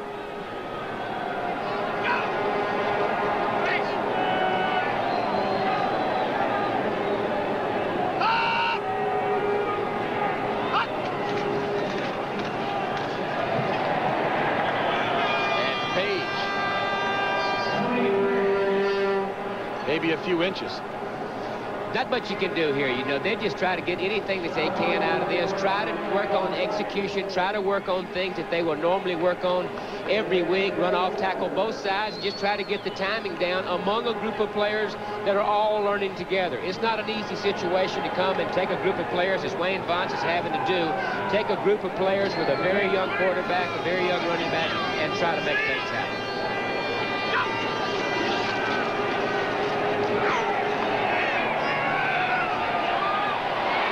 Complete as Galliano was going for Gray. And take a look at this. Tampa Bay, for the second time this season, has knocked off Chicago, this time in Chicago. And guess who did it? Donald Igwebuike, one of the most accurate field goal kickers around. A 28-yard field goal as time ran out. So look at the revised Central Division standings. Chicago falls a game behind the Minnesota Vikings. And Green Bay still in the hunt as they're out playing San Francisco. And wouldn't you know it, with 54 seconds left, yet another Lion. This one, Tony Page. And boy, it's been a real tough past week and a half for Tony Page, who lost his father, God rest his soul, who had undergone surgery back in the Washington, D.C. area. What appeared to be just routine surgery, but a blood clot developed. And I knew the Page family very well, and his father certainly was quite proud of that young man there.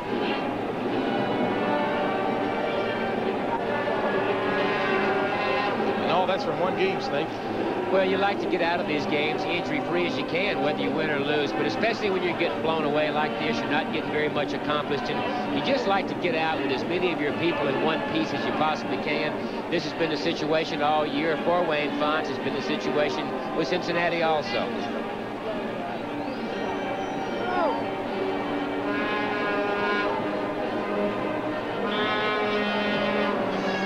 Well, Ken, in no way trying to play the part of shill. I firmly believe this. The Lions, given the acquisition of a couple of key players, as you said, at the wide receiver and on the defensive line, particularly pass rushers, they're going to be heard from next year.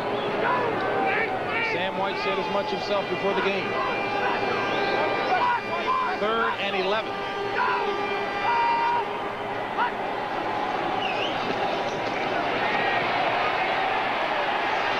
Some great blocks. Intercepted by Richard Carey.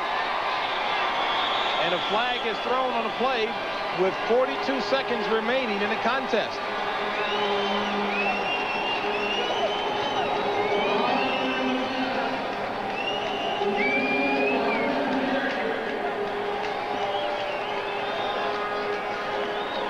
So Bob Galliano, who was trying desperately to find the end zone, throws one away. And that pass defense of Cincinnati still stands. Personal foul, number 87 on the return, 15 yards, first down. It's Walter Stanley or Jim Riggs?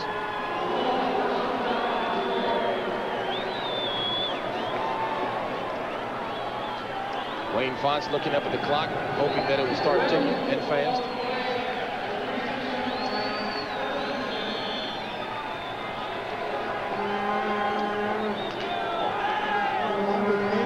One more play should do it. One more running play, get the clock spinning, and get out of here. That's the thing that they should do right here. And your favorite formation?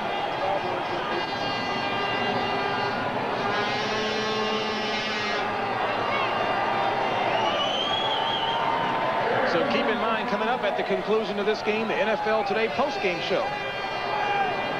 And Brenton Erb will have some highlights to show you, including that 28-yard field goal by Donald Igwebuike that helped the Tampa Bay Bucks to a big win, their second of the year, over the Chicago Bears and others from around the league. So that'll do it. In 5 meetings, the Cincinnati Bengals now move out in front, 3 games to 2 in their head-to-head battles with the Detroit Lions, as Sam White and Wayne Fontes meet at midfield.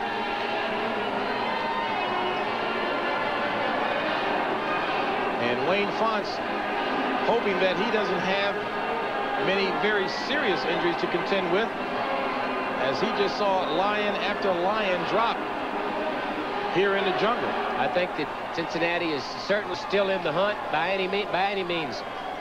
If they play the way that they've played today, they'll be good. So Cincinnati wins it 42-7.